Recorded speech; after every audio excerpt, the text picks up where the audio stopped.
Hey everybody. Hey everybody. Are we unmuted? Okay. We are unmuted. What's All up, right. guys? Welcome everybody to the first episode of In Depth In depth. with Indeed. with NoRegreT and Artosis. This is going. No, it's not. It's not April Fool's. I realize that Oh, we shit, are it doing is. this on April 1st. Oh, in Korea. damn. Yeah, so it would be a wonderful April Fool's. That would be the ultimate April Fool. What if it's like a double April Fool's because we're doing it, but we just say April Fool's and then we do it again. Oh. Then it would be a double April Fool's because we had April Fool's the April Fool's. Well, the first 4 episodes would all be April Fools. Because that's how many weeks are in April. Okay, so welcome to everybody. We did not announce this show ahead of time because there's no point, because people just make memes about me not doing shows, even though I'm 43 episodes in on the Pylon Show. Anyways, Jake and I talk a lot about StarCraft. We are very passionate and talk about like everything strategically. Like we bicker and agree all the time, disagree, agree, the whole spectrum of agreeableness. Yep. Sometimes we agree more than other times. Yeah, and then sometimes we just don't agree at all. We had something the other day we weren't agreeing on. It was whether or not Dark Snitus was reactionary. Oh yeah. Based on seeing Psystorm being rushed out. Yeah. Yeah, I kind of remember this. Yeah, I think I won that argument. I don't think you did, but we'll go with that. Yeah, because you always make 8 Hydras, then go Nidus all in. Anyways, we love to talk about StarCraft and look very deeply into it, and so that's what we're going to be doing. We're going to be going over like lots of replays over time. Yes. It's going to be weekly. You can see what the show is. What is this? NoRegreT and Artosis go over replays. It's weekly. You have suggestions or feedback, put it down. I made a channel in that Discord channel, and you can put it there, and we will have it forever and be able to look at it and say, you know what, that's a great idea, or you know what, this guy is so dumb. Why do you tell us to do that?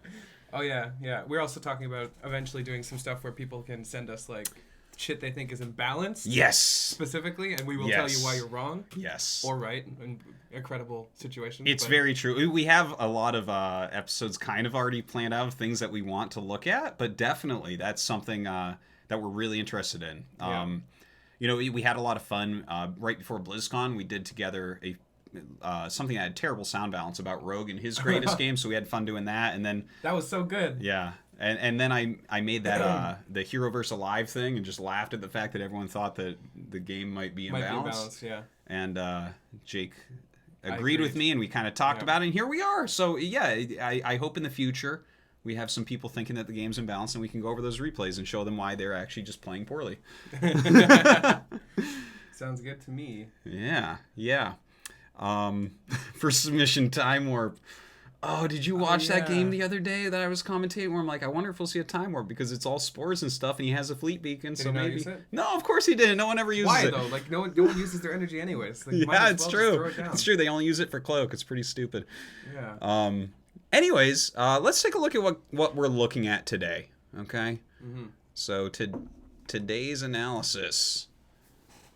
It's gonna WESG. We're gonna be doing some games, and WCS Winter. We're gonna be doing some games. Yeah. Some people may already see some correlation between the two. Reynor versus Serral, Serral versus Scarlett. Yeah. Well, a lot of the best players, because those are the replays we most like to look at, obviously. Right. Specifically, what we're going to be looking at first up is going to be the Serral Scarlett match, followed by the Reynor Serral match. Now, obviously, that's not in perfect order, but it is the same strategy used twice to defeat Serral, which was a Zergling Lurker strategy in ZBZ. Something completely new, completely fresh. Yep. As soon as you messaged me, like, did you see the Ling Lurker? Yeah, that was crazy. What? Yeah, Ling Lurker. Yeah, we're going to go over that. It's very rare, and it seems extremely strong. So that's kind of the point of going over it. Yeah. I'm very excited because it's especially important that we have 2 professional games with it being They're both used. against Serral, too, so it's like... And they both beat Serral. Yeah. So it means something. It does mean something. It's not just some random, this happened in GM. It's like, I don't care. But Serral CDC is notoriously solid, too, well-rounded solid. Yeah. So there's clearly a chink in his armor with this so far. Yeah, that's going to be fun to go over. We don't know how many of these games, by the way, that we have listed that we'll go over, or if we'll even add them. But these are kind of our ideas for this first episode. So we're going to go over the Ling Lurker stuff in both those. Then we'll jump into Neeb vs. Maru, that big, crazy macro game that Maru ended up winning, that it really looked like Neeb was going to win. That was a really cool game. He should have won, is what you meant to say.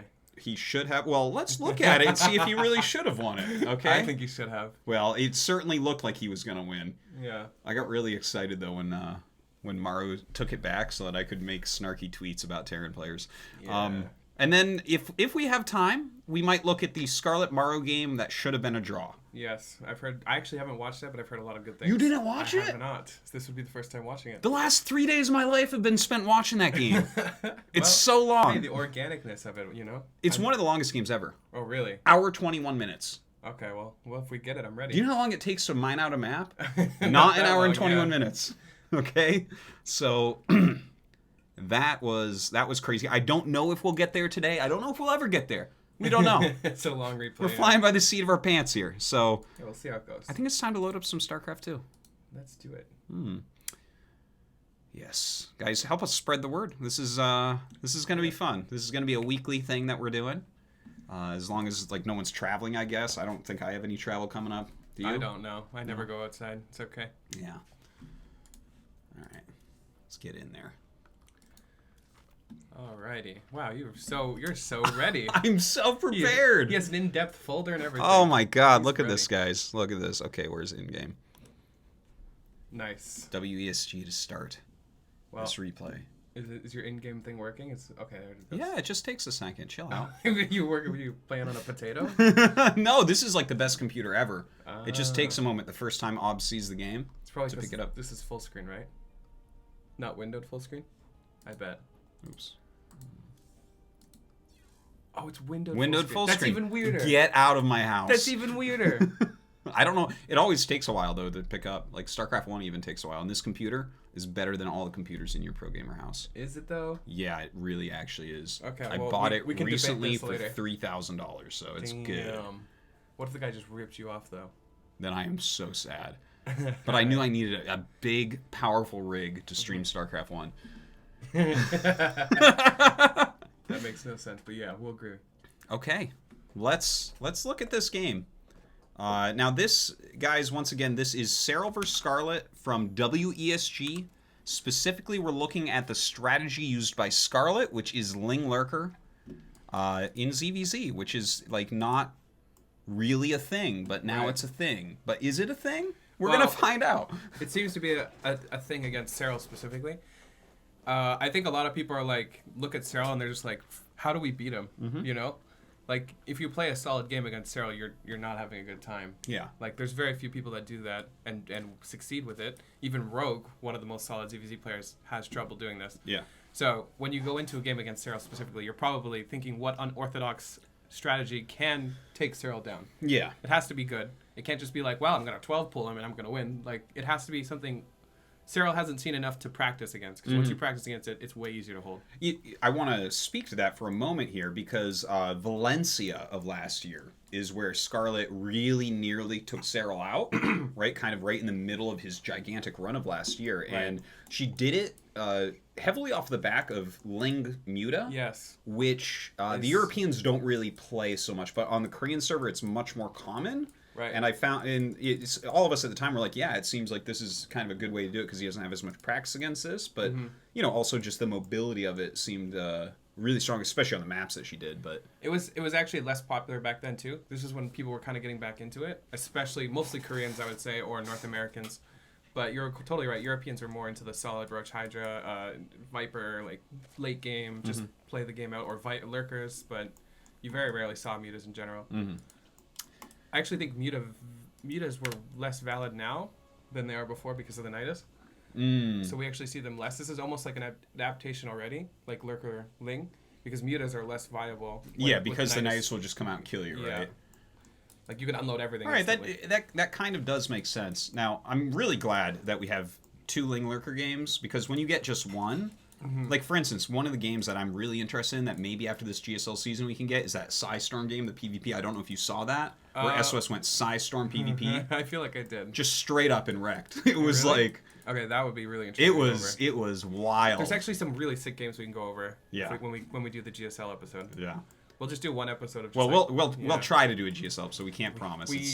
We'll do our best. We should. But Yeah. So already something is pretty interesting. Yeah. We can pause right now. So wait, what's the pause? P. No, it's not P. Yeah, it is P. Yeah, it is P. We're already getting to a disagreement. Okay. So, something already interesting is you're going melee before Baneley Nest. Mm-hmm. In general, this is super risky. Yeah. Like, a lot of openers, Ling Bane. Also, it's crazy there's no third base. Like, look at Serral. Yeah. Serral's third base is almost fully done. Well, this is what already throws me off, right? Because if you see someone going Ling, generally you go Ling with a quicker base than your opponent's base, right? Because you can pressure their third and force a cancel if it's too quick. So generally you would do that, but what Scarlett is doing is she's kind of messing with him a bit. Mm-hmm. When you don't see fast third base, like normally if you see a third base in an Evo like this, it's way more likely to be Zergling. But when you see an Evo like this off 2 base, and you can't confirm if this is a lair or not, right? Yeah. You kind of have to keep in mind that this could be a roach timing. Roach timings are really, quite valid in the meta right now. So this, even though it is a double Evo, this is really weird if you did scout this. We haven't seen him scout it yet. But no third base, Evo at the wall. Also, this is another nice thing for if you get Baneling Island, because you don't have a Baneling Nest, you need to wall off. So this is quite important if you want to emulate this style. Yeah. Well, it's interesting too because again we have another one of these, and Reynor plays this part of the game just slightly differently than Scarlett does. But one of the things that also kind of threw me off is that she's going melee before carapace, and a lot of times when someone's going for Ling heavy, like it's not like I've never seen melee first, but carapace obviously makes you live through that Baneling hit, and it affects Zergling versus Zergling so similarly. So the huge difference in carapace and melee, carapace is way better utilized in the mid game if you go roaches, way better utilized. But if you're playing a roach versus Ling style, the carapace does almost nothing until they get their +1. But melee is insane versus roaches. If you don't have if you have a melee upgrade lead versus roaches, it can be disgusting. Yeah. Like I've just seen games just completely I'm actually a person who loves melee versus roaches. The only scary thing is once they get ranged, your Lings do absolutely nothing. So you've got like this window where everything dies, and if you miss it, the game's over. If you don't get carapace. But that's what my guess would be the second Evo is. I'm pretty sure this is also carapace. If you don't get carapace spoiler alert, she's about to go carapace. Yeah. So that makes sense, right? Because like I was just saying, if they get ranged and you don't have this carapace upgrade, they 2-shot your Zerglings. So maybe this is the window right here, like, where she's going to have +1, and then as their +1 attack is coming in. Then the carapace finishes, right? Yeah. So you can actually see there's no Evo from Serral yet. Yeah, not yet. He's playing a more standard three hatchling Bane style, which is all around extremely good. It allows you to kind of adjust to what you see. For example, Zerglings, if they scout a roach and Evo here, and you just assume it's a roach timing. Yeah, you have all the time in the world to react to it. But I'm curious to see how Serral reacts to this, because clearly he has not fully confirmed what this is yet. No. Well, how could you fully confirm something the first time it's being used at pro really level? Hard. And this is another thing, too, to think about, because this strategy, if you know it's coming immediately, I think it's a lot easier to hold, right? But if you've never seen it before, this will catch you off guard. So I'm quite curious to see how this meta develops, because it's definitely valid. It's totally valid. You don't think that this will ever go away? It's totally possible, but I think it's a valid way to play as well. Okay. Like, it's a valid possibility. So it's totally possible this just disappears and we never see it again. But it's also totally possible that this becomes a strategy that people use in a best of 5 one time. Yeah. Or a best of 5, every now and then. So we'll have to see how this develops. I think we can resume. Okay, let's go. So I'm going to try and follow what's going on. Scarlett's going to confirm that there's a third base. If you want to slow it down at all as well, of course, go ahead and take a look. Okay. Okay, I just want to see Serral's vision here. Who's this? Oh, NoRegreT, do you even play StarCraft 2? B and B are right next to each other. Okay. So far, Serral really doesn't have much vision. No. Sees the third, but the third just feels so late here. It does kind of seem like that, right? This kind of screams like a roach thing, because usually you have to take it when you have roaches, a couple roaches at least. But obviously, this is kind of a mind game almost. So. Look at this timing right here. Oh, wow. Look at that. Yeah, oh. This is almost perfect, right? 20 of 114, 21. 1 second. She's not giving up that advantage for a moment. 1 second. So this is actually like a perfect timing, right? Yeah. What I was saying before this was the carapace is perfectly timed for the ranged. It gets a little bit more scary when +2 comes, because then you obviously need a way more expensive upgrade and lair, which generally the Zergling player doesn't get, but we see it. So we could even see the timing continue further out. I am loving this carapace timing. The fact that it is lined up that viciously against the +1. That +1 does 0 now. It's just it's nothing. It doesn't exist. Upgrade, yeah, it's just a combatant of this. So it's actually perfectly timed. I guess he can kill buildings quicker. Yeah. So that's interesting. We can continue. Yeah. Serral playing a pretty passive game even now because there are so many possibilities right now. It could just be, I don't know how many games you've seen where people fake the roach wall off and then just fled links. Like, people can do so much stuff with the wall off.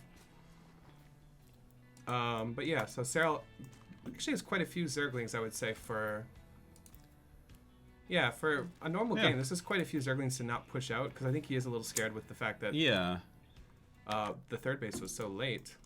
Right, so it's kind of sitting very defensively, and it seems like he's covering all of his bases by having 4 Banelings pre-made and everything, just in case it is one of those Ling floods. Yeah.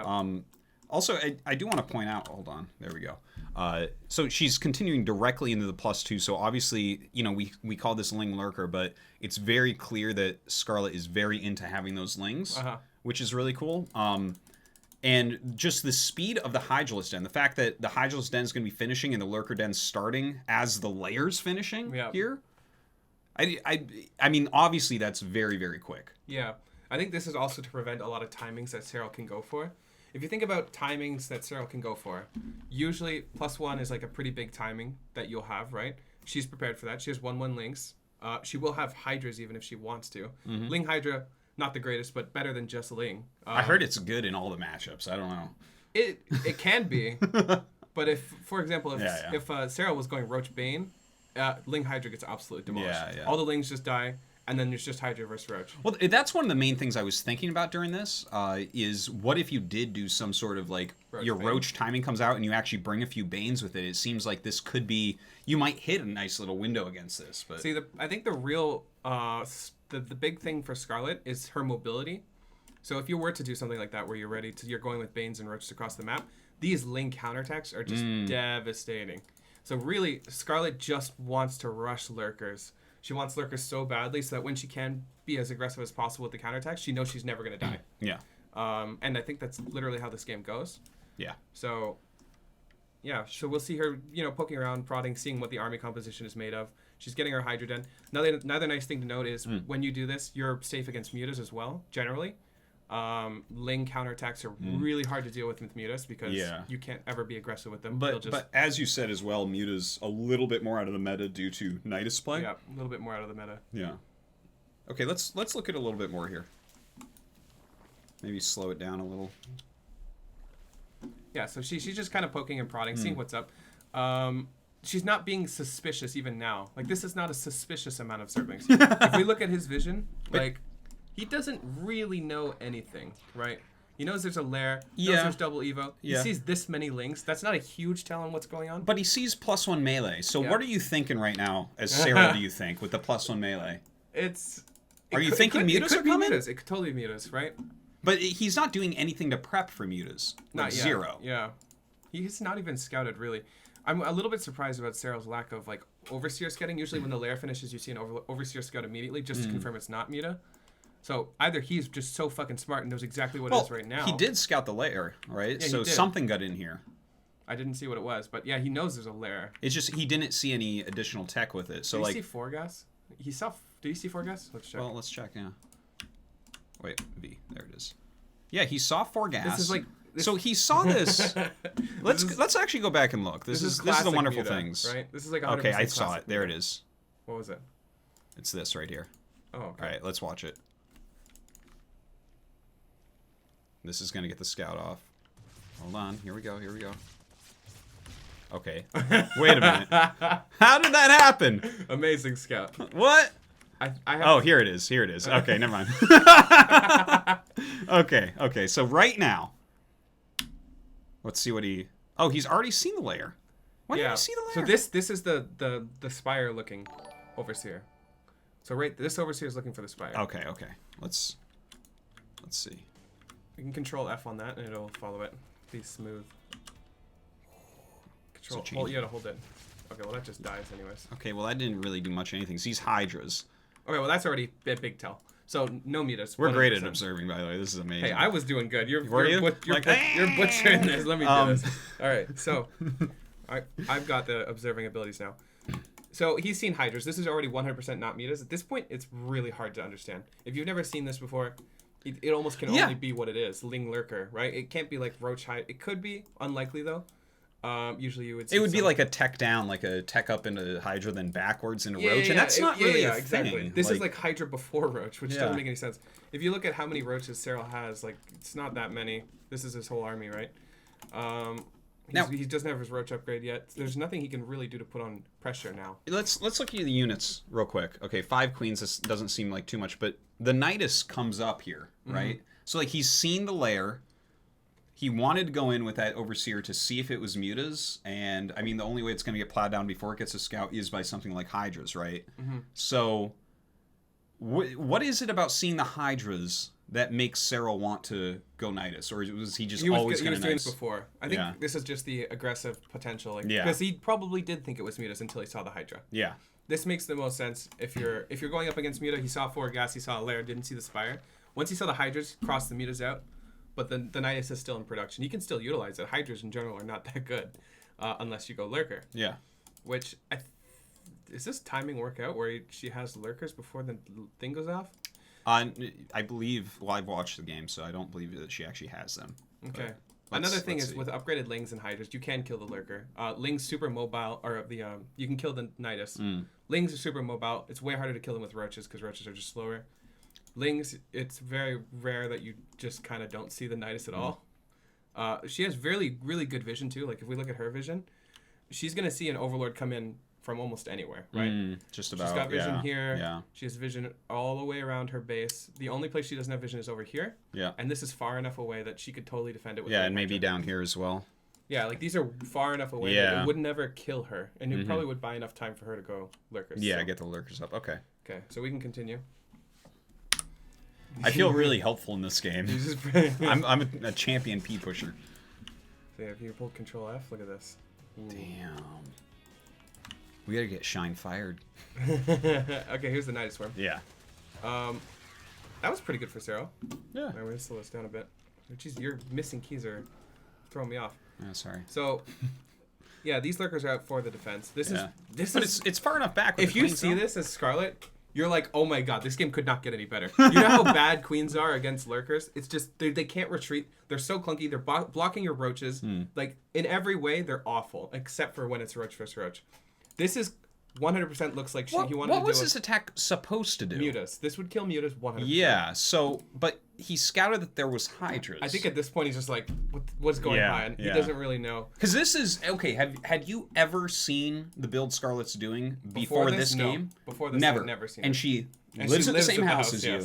And you play the Korean ladder at a super high level in ZVZ. She never played this. So this was so fresh. We're going to have to ask Scarlett about this, but like this is so fresh that it seems like Serral's confused this game. Yes. I would say this is a strategy she probably practiced like a week before the tournament. Yeah. I've never played against it ever on ladder, but I also am pretty aggressive, so the game's then kind of quick. This is actually how I would like to play if I was Scarlett, but my brain was not big enough to conceive of this. But now, you know. Yeah. Well, now that she's conceived of it for you, you can definitely play like this. And she's actually getting the upgrade for Roaches now, or Hydra. For Lurkers. Yeah. Lurkers. For Lurkers, even. Yeah. One of the units she's making. Yeah. Okay, so we can see this is actually going to get butchered. We haven't seen it yet, but look at even now they're just blocking. It's so obnoxious, right? This is smart by Serral. At least some potential for retreating here, and aggressive. If there's maybe more queens in this, that would also make sense. We'll see what's in here. This is actually not a huge army. I wonder. But there's Lurkers if there. this was like all, there are Lurkers there. You're right. If that was Banes, if this was all Banes, I think it would still go really well for Scarlett, but it would definitely be better. Well, the thing is, slow Banes against Lurkers is no good either. Yeah. Once you actually burrow them. Yeah, this is only 5. Was it 5 Lurkers? He could possibly kill it. It would be really close still. The queens are so far out. I don't think so. You just burrow and it's like bye bye. Yeah. So Serral not even going for the fight at all. This is so good for Scarlett. He's Nidusing the main base at the moment, but it looks like that gets cleaned up really quick. So this was my point earlier, right? Lings are so good at clearing Niduses. Yeah, and they have +2 right now, so who even cares what patches is on, what armor they have? It's not happening. You're not getting a Nidus up. At least not that aggressively. So she's basically safe. The only thing she could be doing better is by counterattacking earlier. Because there's these Lings, if these get into a mineral line, the mineral line is gone. You cannot react fast enough. Let's look at Serral's mineral lines. Just take a look to confirm. Okay, there's nothing there. Nothing. Oh, there's some Lings here. Oh. Yeah, so there's nothing to even defend these Lings. And those are 2/1 Lings. If she gets the bailiness, that would actually be really annoying. Look at this roach. It just doesn't stand a chance. Yeah, look at that. Wait, 3 Lings just wrecking it. Wasn't Get out of even here. Close, right. I want to see a 2/1 Ling solo a roach. All right, here we go. This is the scary stuff, right? So there's pretty much nothing here. She can go to every base comfortably. Yeah. Your roaches are so slow and clunky that you're sitting back here with the lurkers. Yeah, and on the backside, you can't push into lurkers. You just can't. Yeah. Especially with roaches. I mean, God. Yeah. You really need hive tech to do that. He should have got back in the Nidus as soon as possible, but even this Nidus position kind of limits him quite a bit. If Scarlett was really quick, she might have been able to get on top of this, and as the roaches came out, it would do nothing. But I don't think she knows that it's here. Otherwise, she might have gone. Yeah, she doesn't. If she knew it was here, she might have gone straight for it, because you can catch the roaches coming out and kill them, because the Lings are just disgusting with this kind of upgrade. So all these drones just die. Look at this. Not even close. All of them just poof. They're disappeared. Then she goes up in the main, where there's like 3 roaches, and they also just disappear. Oh yeah. Nidus goes off in the main, but at this point, yeah, she's just kind of everywhere. Like economically, I don't think Serral. Look at this 39 drone said GG. Serral's army was never gonna win against hers at this point already. My God. The mobility of Ling Lurker at this stage of the game is just insane. She had pretty much every ability to defend her bases comfortably. Let's go back just a little bit so we can see everything. Pretend the game's over. So she's got her 4th base up, not drone, but she could totally drone it. Yeah. You know how hard it would be for Serral to take his 4th base? Like taking this base, you need a decent amount of roaches to defend it, and you need to keep all these openings as well defended. If there's the smallest gap, all of these Lings are in your main base. Yeah. Okay, so I definitely agree with what your assessment is right now, but I want to point out, right, you hadn't seen this, I hadn't seen this, especially you living in the same team house as Scarlett and like playing the Korean ladder with Zerg, so like you get to see all the fresh top level ZVZ builds. Completely unseen, right? So I think we can assume Serral didn't see it. It really looked like an anti-muta build he was doing. Yep. So he was caught off guard. It's like, yes. 100% caught off guard. I think there's lots of ways you can totally deal with this. Like, I do not think by any means this build is unholdable with roaches. Of course. If he had Banelings in certain situations, if he had a better economy earlier on, because he could have droned up way earlier. All those defensive Lings and Banelings he made, those were kind of useless. He could have totally held with like 5 or 6 Banelings and Queens. He would have been fine. But it did look at the beginning like it might be a 2 base roach speed +1. But once you see what this is and you know what's coming, I think it's totally doable. Well, you say that. Yep. Guess what we have here? Yeah, we have another another replay of Serral playing against this. Indeed. From WCS Winter. Let That's me get that loaded up. That's the most amazing thing. Because if this was just a fluke 1 replay thing, I don't even know if we'd be talking about this. This wouldn't. It would be like, oh yeah, that's kind of cool. But he was caught off guard. Yep. It's cool that Scarlett had this counter, that it was like a tricky mind game. But the fact that Scarlett, the one game she took off of Serral at WESG, believe me, Reynor watched that game. Yeah. 100%. I don't know if he came up with it on his own or whatever. I don't know. But 100% Reynor would have watched that. Saw by other players. Yeah. The interesting thing is Reynor executes it totally differently. He has different goals with the way he plays this one. Scarlett is more for like the throat, like you move out, you're dead kind of play. But Reynor is more like, come to me, I dare you. I'm going to play the game I want to play and not really worry about it. And Scarlett is kind of just going for the throat. Yeah. So totally different way of playing. But at the same time, let's not forget he didn't know what he was facing the first time, right? So like the unit comp was way off. Yeah. The army movements were way off. From WSG to WCS, how much time? Okay, so this WCS match was, I can actually just check that because I brought them both up in Windows before we started. Awesome. Okay, so the group match was on the 24th of March. And the match between Scarlett and Serral was on the 16th. So that's an 8-day difference. Yeah, that's enough time to digest what just happened, kind of thing. Yeah, as long as you aren't watching Scarlett versus Maru game 1, then you have time to watch that replay. Okay. Should we get into this game then? We shall. All right. Let's go ahead. into the game. Now this is, again, this is Reynor versus Serral. This is from the round robin portion of WCS Winter, where this is game 2. Reynor was already leading 1-0. The first game was not Ling Lurker. We're on year 0. It's a different map. We'll talk about whether this is map specific and stuff after we go over everything, but yeah, I'm excited to see the differences here because now Serral has seen this once. And this game's longer, as you can see, 14 minutes compared to like almost 9. So yeah. So you already can probably tell the tempo of this game will be different, but similar compositions. So let's get into it. Yeah, we can probably zoom past the early game a bit. Of course. Interesting to note, nobody early pulled Serral. Like it doesn't happen. Also, we've seen people abuse that Serral doesn't early pull himself. Like I think 3-hatch is way more viable against Serral than it should be. Yeah. Like, well, he's so invincible against the stupid like Ling Bane all-ins, right? Yeah. Like we actually saw Scarlett 3-hatch, but she still lost. We saw her do it in WSG, and I think more people should be doing it because I don't even remember the last time I saw Serral early pull. Well, I like think it's happened, but it's just so rare. I want to talk about early pool for a second. Complete aside from this. Okay. I'm ready. And I know that it's a build that you use sometimes. Yeah, of course. It's one of the most garbage builds in the history of Earth. It is one of the most garbage builds it's so good. in the history of time. There's a reason why Serral doesn't... no one does it to him, and he doesn't do it. There's a reason for that. And there was once upon a time, there was this huge... A bunch of Zerg pros got mad at me on GSL. Yeah. Because I was just like, this is trash. Everyone can hold this. This is trash. Right. Do you know what its win rate was in GSL for that period? Early pull like 12 pull or early pull like anything? I'm talking gas pool before Overlord. Okay, so 13-12. Yeah.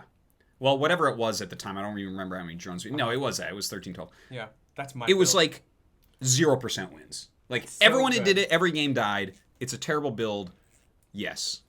That's how I qualified for Code S the first time. But I actually disagree.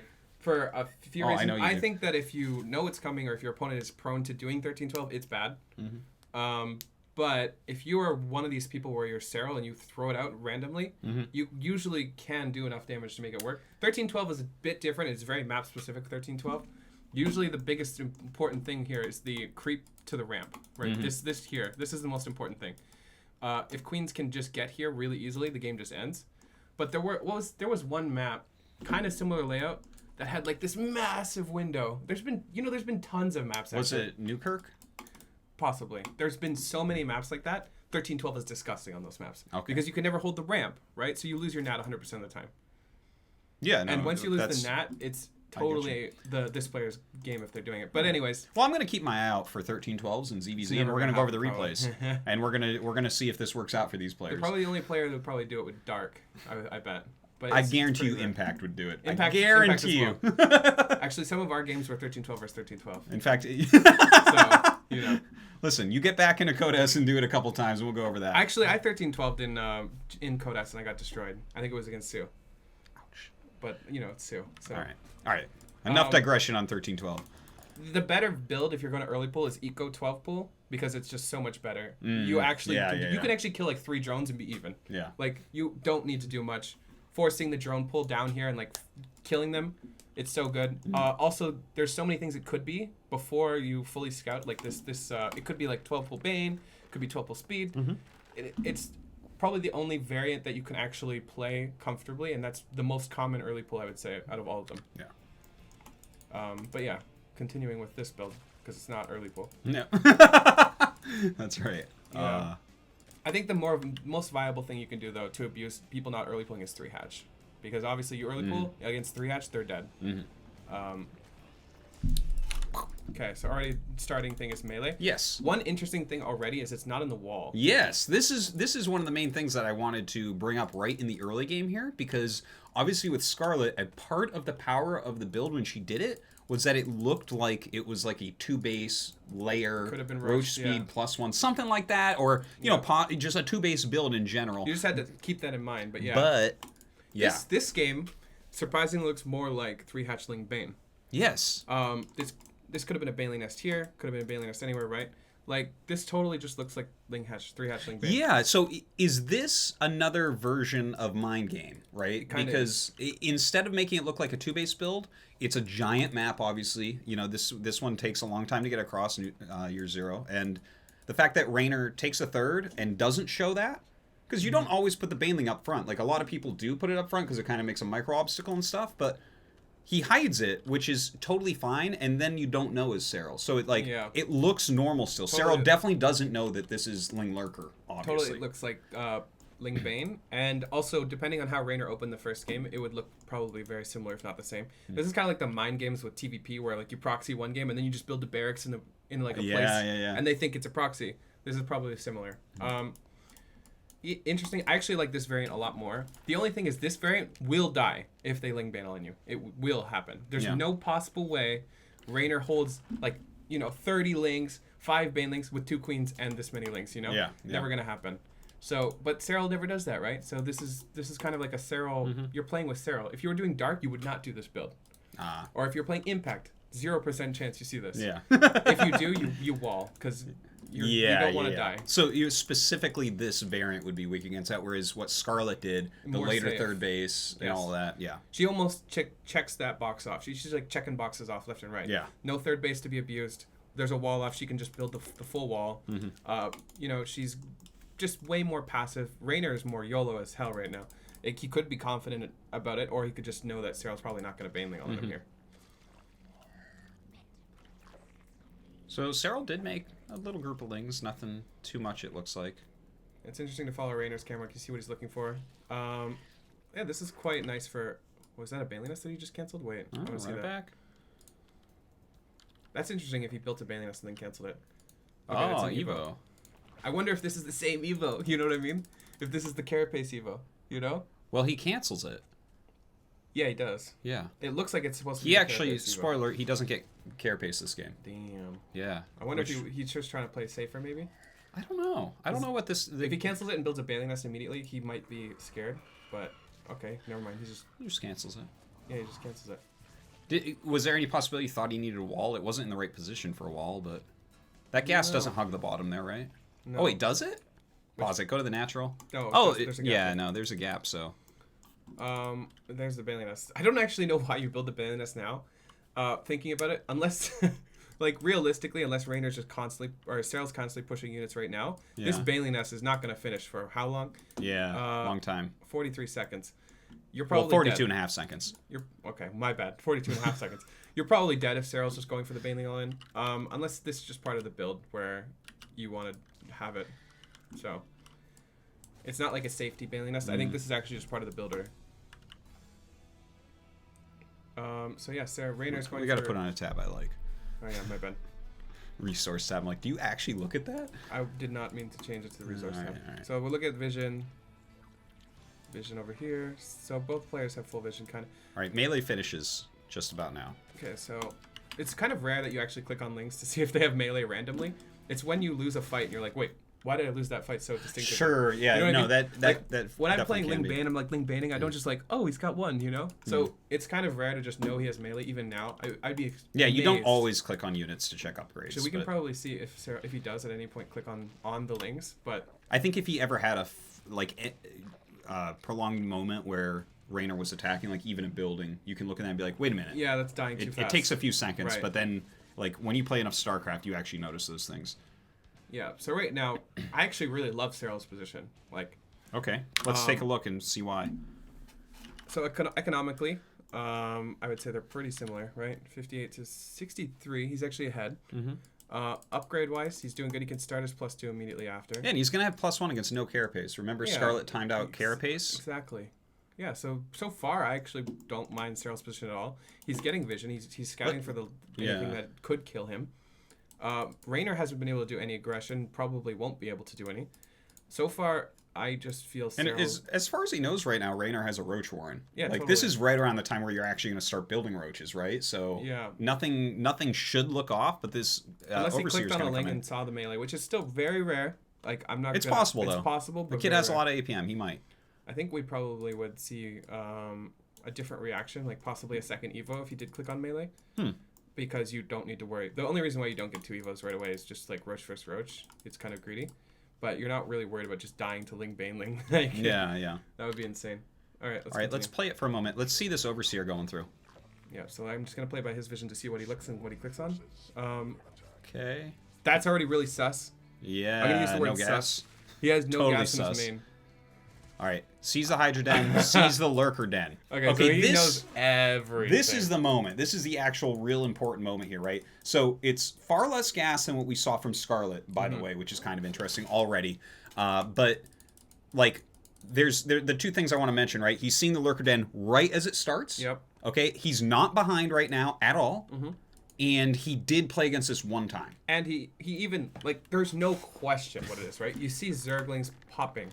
It's not like maybe there's a Roach Horn somewhere. This is 100%. Well, 100% he's thinking about the Scarlet game. Yeah. At this second, we're pausing and we know what's in Serral's brain. It's not often that this can happen, but he is thinking about the Scarlet game and rerunning it in his head. Yeah, he knows. Like, like even he just takes a second. Like, we're watching his camera, right? So he's just kind of playing. His Overseer goes in. Checks it. No Checks second it. gas. He's thinking, wow, Still that's producing. sus. Yeah, he's thinking right now, even now. Right? Flies over. Sees it, clicks on it. Just Watch he's this, just watch sitting this. there, right? Like, he's just like, is he doing this? This is like 100% like the brain is just like contemplating. Like, Serral doesn't. I don't even think he's producing anything. Click. Click. He doesn't do anything, right? He's not producing. He just has his Overseer clicked, and he just sits here, right? And he's just like, He's like scratching his beard. Hit play. Let's see. Like, it's 100%. Yeah. He definitely slowed down for a moment. Yeah, he just slowed down. He's like, is this really happening? Like, Well, are we going Ling Bane Lurker? Once you become a pro gamer, so many of your moves are just instant. They just happen. But then you have to slow down because he got wrecked by Scarlett in that game, right? Yep. And he's playing a kind of normal game right now. The whole game looked different, so it's not like he's preparing for mutas like he was against Scarlett, so it's not as bad, but he definitely has to think right now. So he just scouted it. Yep. Let's look at the production tab a little bit and see, like, what is his plan going to be? How is that going to change? This is, like, the best control game for the viability of this build, because it's not a gotcha. There's no, like, preparation for a certain thing that Serral may have thought it was coming. This is 100% what do I do against Ling Bane Lurker. Yes. So we'll see how he does. I'm just going to follow his perspective because I'm lazy. Okay. Roaches are kind of doing nothing here. Okay. Okay, so he's adding a few Banes here. This is a lot more Banes already than the game against Scarlett, by the way. Yeah, I think he made like 4, and that was it that game. And they were all early on to prevent anything from happening. Interesting he adds on a Nidus again. Isn't it, though? It is. It's very interesting. Because I don't think it actually does much against Lings. Well, he's so much more anti-Ling this game. Yes. And one thing is a Reynor choice, which is Reynor skipped Carapace, so now the Roaches are going to 2-shot. And the other one is he made a bunch more Banelings. So far, that's the big difference we're seeing. But again, this isn't Serral getting ready for anti-muta like he was with the big Queen run through. So it's a different type of Nidus from what we saw from the previous game. Yeah, I'm quite interested if he'll actually be able to utilize it. I find it's very hard to actually utilize. So if he does, he's a legend. Because Lings are so fast, and let's just again check vision. Okay, Reynor's vision. It's pretty good. He's got vision around here. This space is kind of a little bit... Yeah, his vision is actually considerably worse than Scarlett's, but even still, like, the closest possible Nidus that's not scouted is here. So, which is good, by the way. This is a great spot. But it's also kind of hard to just know that, oh yeah, there's no vision here. But yeah, let's continue and see what he does. So, immediately the first big thing, again, we're talking about this is considerably more Banelings. This is what you should be doing, because Lings are the majority of the army that's aggressive. Yeah. You don't see Lurkers flying across the map for counterattacks, but you do see Banelings, or Lings rather. So this is already a huge step forward in my opinion. I feel like that's another reason why you really wanted to get the Carapace upgrade that we saw Scarlett get, because there's no way anyone's going to get melee unless they're doing a very similar build to you. So you would live through that Baneling hit. I mean... Yeah, I think that's already a difference in potential aggression from Scarlett. She wanted to be more aggressive than Reynor potentially. And the viability of aggression is way less when Banelings just kind of kill everything. Yeah. Well, he's definitely playing a more macro-esque version of this with the quicker third and getting this fourth relatively quickly. Because the Nidus just went off. I want to see. Okay, let's Reynor's vision jump here. out of that vision for a second. Okay, so his vision doesn't see it. The Nidus is down at the bottom. He sees the Overseer, but he doesn't see the Nidus. Yeah, he has no idea. Okay, so this Roach pop out. Again, these are going to two-shot Lings in this game. Actually, why didn't he bring Banelings with this? Do you think that he needs them right now when he's two-shotting the Yes. Lings? Well, he doesn't need them. Well, hold on. Let me take the mouse for a second. Okay. I want. You want Okay, control? so he's. Oh, he might actually put them in. Let's see. I think he will. Real quick. Oh, no. Never mind. So these are very defensive, right? Against Scarlett, what went wrong at the end there is Lings ran everywhere. That's very true. He's got 4 Banes here. Let's check. Any Banes up here? Well, he's got a pretty tight wall up here, but things are flowing through, so that's like not that hard to get Lings in. There's just so many Banes. What are these doing? I'm not sure. I don't actually know. I would have just loved to see even 2 Banelings with the Roaches. You don't lose anything realistically with this many Banelings at home. But at the same time, right? Like, okay, like imagine he does have the +1. Imagine if this was the Scarlet game. Like Scarlet had so many Lings that all these Roaches would just be dead. Like even without the Carapace upgrade, it would be really hard. Okay. Like that's not very many Roaches. You remember how many Lings there were? Like it was like way more Lings. Yeah. I'm curious. It's just I think that Carapace upgrade is part of the reason, maybe. But yeah, I mean, this is him getting wrecked the first time he played against this, and now this is the second time. It's clear that he's changing the way that he's playing a bit. Already, yeah. All right, let's... Of course, he has the other Nidus going up in that main base. Just focus this hatchery down. Come on. If he gets this hatchery... Well, he has to get this geyser, too. I mean, come on. Yeah. Okay, this is already pretty... Okay, this one's getting cleared, so that gets cleared instantly. Imagine if there was like a Baneling in there. Oof. All those Lings would have been dead. Well, no, they'd all be at 1 health. Oh, wait, no, they won't, because they don't have Carapace they would again. all been dead. God, all of them. I feel like I'm talking about Carapace too much. But look, okay, now this looks like an overextension here, coming down here. A little bit. I guess maybe he's trying to draw units so that he doesn't get this cleared. Totally possible. Yeah. Does he have... Can we pause? Yeah. Does he have Banelings in this? What is in here? Well, go click on the other side of it. Oh, what? Okay. Okay, no. No, he's just got some roaches. I just wish he'd utilize Banelings more. I think he's afraid of the counterattacks. And the thing is, this is what you were kind of selling to us at the beginning here, is that the counterattack potential of this is so much. I agree. And he's got Banes at his 3rd, and I mean, I guess the rally is kind of in front of his natural. So it seems like his economy is completely safe while doing this. Could have added 4 more Banes. Like, just the investment is not very big. But he's at 154 of 154. He can't do it. All right, let's see how this plays out. So, hello? Did you take off that production tab on purpose? No. Okay. Damn you. Do you want me to be your keyboard boy? No, you can't. I'm a commentator, man. I need that production tab. You didn't even know the Control F and stuff. Come on. No, I know Control F. Come on. Yeah, that one gets taken out. Okay, so he's not getting that much done, but he got the 3rd killed. Like, it seems like that's good. That's enough, right? Yeah, it's already a pretty big deal. I mean, even look, the supplies are still in favor, even though it is heavy roach. Infestation bit's really good. Imagine fungal. Oh, I know. Fungal would be disgusting. You could also add on some Ravagers. Yeah, and look here as well. Okay, so the infestation pit is coming up for Serral and for Reynor, right? So the one that you highlighted was actually Serral's one. That's a little bit quicker. Yeah, this is the one I was talking about. But this game feels like he's already learning the build much better because he's picked off the 3rd, right? Like, I look at this point right here, and while I love what Reynor's doing, the fact that Serral's going to be able to get his hive up even a little bit quicker. Yeah. And he's got decent upgrades for his roaches, and he picked off the 3rd base. He's keeping pressure on. He's expanding again. This looks to me like Serral's actually winning slightly here. Serral could have had this 4th base up too, I think. Like, realistically, he has the money. Like, there's actually no reason he shouldn't have it. But yeah, is this actually... How many roaches is it? 3 Lurkers. Do you YOLO onto these Lurkers? No, if you had Banelings, go for it, I think. 3 Lurkers. Do you know how many roaches? Yeah, maybe if you had some Banelings in here, but just the amount of shots you're going to have to utilize on Zerglings, like 3 Lurkers. Do you know how quickly that kills all those roaches? These roaches will win this fight. Let's see. Let's see if he does it. He's not going to fight without the Lurkers. Now, that would be a little bit suicidal.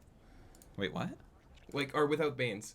Because these Lings keeping him in place. Yeah, no, that's what I'm saying. But if these Lings don't exist, these Lurkers are dead. Well, yeah. Oh, wait. What? He unburrowed. Okay. Well, he unburrowed one of them and moved it back. Okay, now there's 5. 5 is way scarier than 3, by the way. Thanks. The percentage increase of Lurkers is insane. Oh, shit. Is it time? These Banelings have been here this entire game. Well, you wish they were on the other side of the map. Let's see if they thwart this aggression. Looks like they should have been on the other side of the map so far. One Bane goes off. Well, he has to like turn 3 around. Lings. He can't harass there. Yeah, but you could have just made 4 more Banes. That's my point. Okay, so Serral pops out, right? He's still throwing down Niduses, and he's poking and prodding. Obviously, this is pretty cheap to do. But right now, he's maxed out, and he's getting Hive, right? So, like I'm actually very surprised he loses. Like, it feels like everything is just so spoiler, smooth. he does lose. Yeah, Yeah. That's what I said. Yeah. I'm surprised. Anyways, if everything feels really smooth right now from Serral. Like, his transition's very smooth. His aggression it's okay. He's not killing much, but he did kill the 4th. This base could probably be killed again. If he had a closer Nidus, he could probably go for it. He doesn't want to overextend because Lings can just trap these and kill them. It's totally possible still. So that's kind of why you won't see the Roaches venture too far from the Nidus just in case. Possible that like he'll stick around. He's been sticking around this one. He's been sticking around this one. So that's kind of the purpose of the Nidus is it gives him an easy retreat path. If he didn't have Niduses, he would never be able to retreat. So yeah, no, he would have lost all his Roaches by now for sure. So Nidus is maybe working as intended. Yeah, this is actually extremely like interesting way to play it. Yeah, because this is like not how most people use the Nidus. No. This is like a clear it makes sense here, retreat path Nidus. Yeah. Yeah. Let's continue. So Reynor getting his Hive now. Both players getting Hive. Playing this. You'd be so sick if Serral just had 2 Banelings in the Nidus. Like these Lings would be dead. Right yeah, just keep the 2 Banes in the Nidus. Every time you try to fuck with one of these Niduses, all your Lings are dead. And now you need to bring your Lurkers to kill these. Well, when Serral watches this show, he's never going to lose this strat again. Yeah, Serral should be watching. I got tips for you, my dude. Yeah, make 2 more Banelings. Even now, just 2. Look, he needs those with those Roaches. No, he doesn't. Okay, let's continue. So, what do we got? Yeah, both are getting Hive. So Looks like finally that carapace as well. Yeah, these Roaches are actually what I was talking about before. They're not. There's no retreat path for them. Yeah. So imagine if they had a Bane with them. Imagine all these Lings would probably still kill them. But hey, if he had like now they wouldn't. And now they wouldn't. Did he win this fight? Wait, what's the? Oh my God, these Lings are not gonna win this fight, ever. But with Lurkers, now that's a fight. Does he get a full surround here? Oh my God! That feels bad. That feels bad. I still don't mind this for him. Okay, there's even more Roaches. But there's Lurkers, man. There's like 3 Lurkers. That's the magic number, apparently. 3, yeah. Oh, hello? This is a big misplay. Yeah, it seems like a move command. That was a... I mean, well, he spread them with he was trying to spread them, yeah. I mean, it does turn out okay. Maybe that wasn't a misplay. It looked a bit like one, but maybe he intentionally did that. Even now, I kind of feel Reynor's just barely struggling a little bit to hold on. 110 supply to 154. His Hive is considerably later, right? Okay, it's actually not. Wait, did Serral just not get it? Okay. No, yeah, Serral's... They're both lined up the Hives with where the infestation pits were. Infestors for Reynor seem pretty strong. Yeah. Imagine Ling surround and a Fungal, and then Lurkers to kick you while you're down. Okay. God. I can only hope. Yeah. Does save the 4th. This is the most important thing, right? If this 4th died, he would just probably die in the economic game too heavily. Yeah. Tap the Talons. Now that is a big upgrade. For those who don't know, this makes the Lurkers just instantly teleport underground. No longer do they take a while to burrow or unburrow. Yeah, he just now added Ravagers. Now, when Lurkers first were introduced and people started using them in ZVZ, we definitely saw some of the Korean Zergs really focusing on trying to get biles down. What do you think about these Ravagers being added in right now? I don't think it's bad. Imagine the fights with the Lings are like surrounding everything, you know? Having the biles actually doesn't help that much unless the Ravagers are in the front and they're biling the Lurkers. They're actually kind of more squishy and more expensive. Yeah. So when you do start adding them on, you need to be able to make sure your army doesn't die because this is just now exponentially more expensive. When it's Roach Lurker versus, let's say, Roach Ravager, you almost have no worry about just not being able to retreat, right? But with this army, you do have worries about retreating. Yeah, because it's so Ling heavy, yeah. Exactly. So that's why, obviously, even now, he will be more cautious because these are way more expensive. Like we're talking, it's like 200 versus 75-25 basically. So I may be wrong. Don't you fuckers quote me that I'm wrong. I don't care. It doesn't matter. We don't know the numbers. Yeah, it's close enough. Yeah. Let's see what else is going on. Okay, so he's starting to make some Vipers here, right? But he's staying on Roach production. And when I saw this, I wanted to point out and talk about it just a little bit. Sure. Because this is interesting to me. Like, you watched Sue versus Rogue in GSL, right? So that was kind of cool because Sue generally stays mid-game with his ZVZ tech. Like, he really likes to keep aggression on. Like, he's a guy you might see go Roach Ravager against Lurker all day until he wins or loses. Whereas Rogue always goes up to Lurkers as quickly as he can, faster than anyone else in the Korean scene. And I felt like it was cool because sometimes Sue's tech lags behind, but he'll have a slight econ advantage because Lurker, is turtly. Yeah. And then eventually he'll get into Hive. But what I thought was new and fresh against Rogue was that he rushed up into Vipers to try to fight against those, and it didn't end up working. But like Vipers are actually the counter. Like late game ZVZ is very, very, very much about the Vipers. To the point where you actually see Vipers swapping spots. Each other, yeah, it's ridiculous. But when I saw Serral go for this, he's actually going to be going like Roach or Viper here and trying to utilize that. Like both Blinding Cloud and Yoink are very good. So I don't know. I thought that was kind of interesting to see that this is what he wanted to go for here, as opposed to, we see sometimes people try to go into Lurkers versus Lurkers or something like that. Yeah. Yeah, I mean, it's really good if you utilize your Lurker or your Vipers well. I'd almost like to see infestors and other things, because Lings don't care about your feelings, Like, Vipers do not really do anything to Lings at all. they certainly, you're right. So you don't abduct a Zergling. That's not a thing. So even if your Lurkers are spread well and the Lings are just buying time, because you don't have infinite Blinding Clouds, eventually you're probably not going to... Like, this is a lot of Lings. Yeah. I'm quite interested to see, because I can't really remember how everything is utilized. It's been a while for me, and I did not rewatch it recently. Okay. So we'll have to see how it's utilized. So, Lings, again, I feel like Serral is doing a way better job. Even though Reynor hasn't really tried to abuse it, he hasn't been really susceptible to counterattacks so far. I'd like to see Reynor try and go for it, because honestly, this many Banes is not a deterrent when you have this many Lings. Like, you could split up, but I think the big thing is... This rally's right there too, right? That's what's making it a little bit difficult. Like, this is a really great defensive spot, because the rocks aren't broke down on the 4th, right? Yep. Those are still up. So, I mean, that could definitely be one way to get in, but the fact that his rally's there and then his Banes are kind of in between the rally and the 3rd, it seems like very well defended against this. It does, yeah. I also look at the supply difference. Plus 50 for Serral right now, and I know it's like mostly Roach, but this army is actually more efficient too, right? Like Roach, these Lings would do nothing in a head-to-head fight with this Roach Bane, right? It just wouldn't happen. Bane Lings would clear them. So that's why this comp is so cool.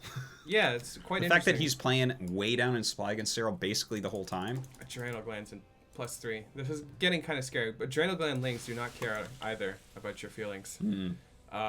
You would think that you would win a fight and you won't. Like, they're just so good. What's his carapace like? I'm curious. 1. Yeah. That's not great. But at the same time, this is a big Lurker army. Let's check the numbers. 3 Vipers versus... 9 Lurks. 9 Lurkers. How many Lings? 1 Infester. 84 Lings. Oh, yeah. Why am I blind? Okay. That's okay. Oh, here we go with the big fight. Oh, jeez. Oh, my God. Oh, my... Oh my God, did that army ever just disappear? Rewind it just a moment. Let's see how that happened. Okay, where is... Okay, his army's coming up to protect the Nidus, I guess, as it comes up. Yeah, the funny thing is Serral knows he needs a retreat path. Yeah. So this is kind of... He is kind of stuck over here. Yeah, like he has this one here. But I think he wants this to finish. I don't think he's thought... Because he has vision here, right? And he's like, oh, the army's not up here, right? Okay. I'm probably fine. He doesn't... Like, it's so close. Despite him probably feeling more comfortable than he should. Like, if I was playing this game... let's see what he's looking at.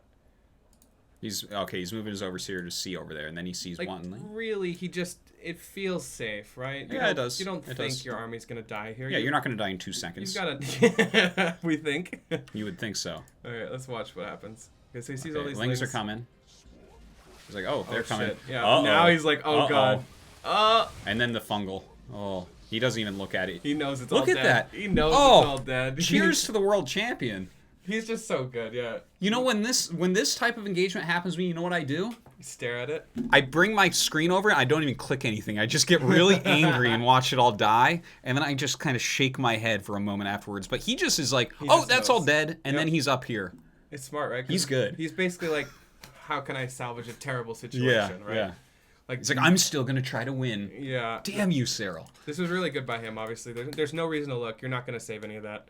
But, you know, possibly getting some damage down here is a way to kind of negate the huge loss that he just had.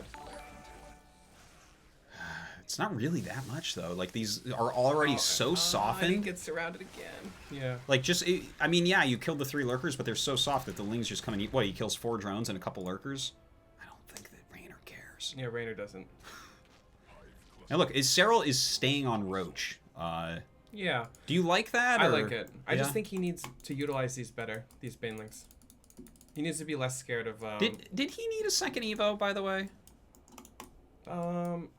It kind of feels like when you see this, maybe if you're going to stay on Roach for this long, get those carapace upgrades so the Lings aren't quite as ridiculous. I don't know. Sure, I agree. I think the big thing is your attack upgrades. You don't usually consider this because, you know, attack upgrades kill Lings so fast that normally it doesn't matter. But when you get 3+3 and Adrenal, which so rarely happens, your Roaches die so fast. Yeah. Like, some of the biggest thing here was just the Lings are kind of like a second fungal, where you're, like, holding them in place. The Lurkers come in, splash all of them, and then the Lings just kill everything. Yeah.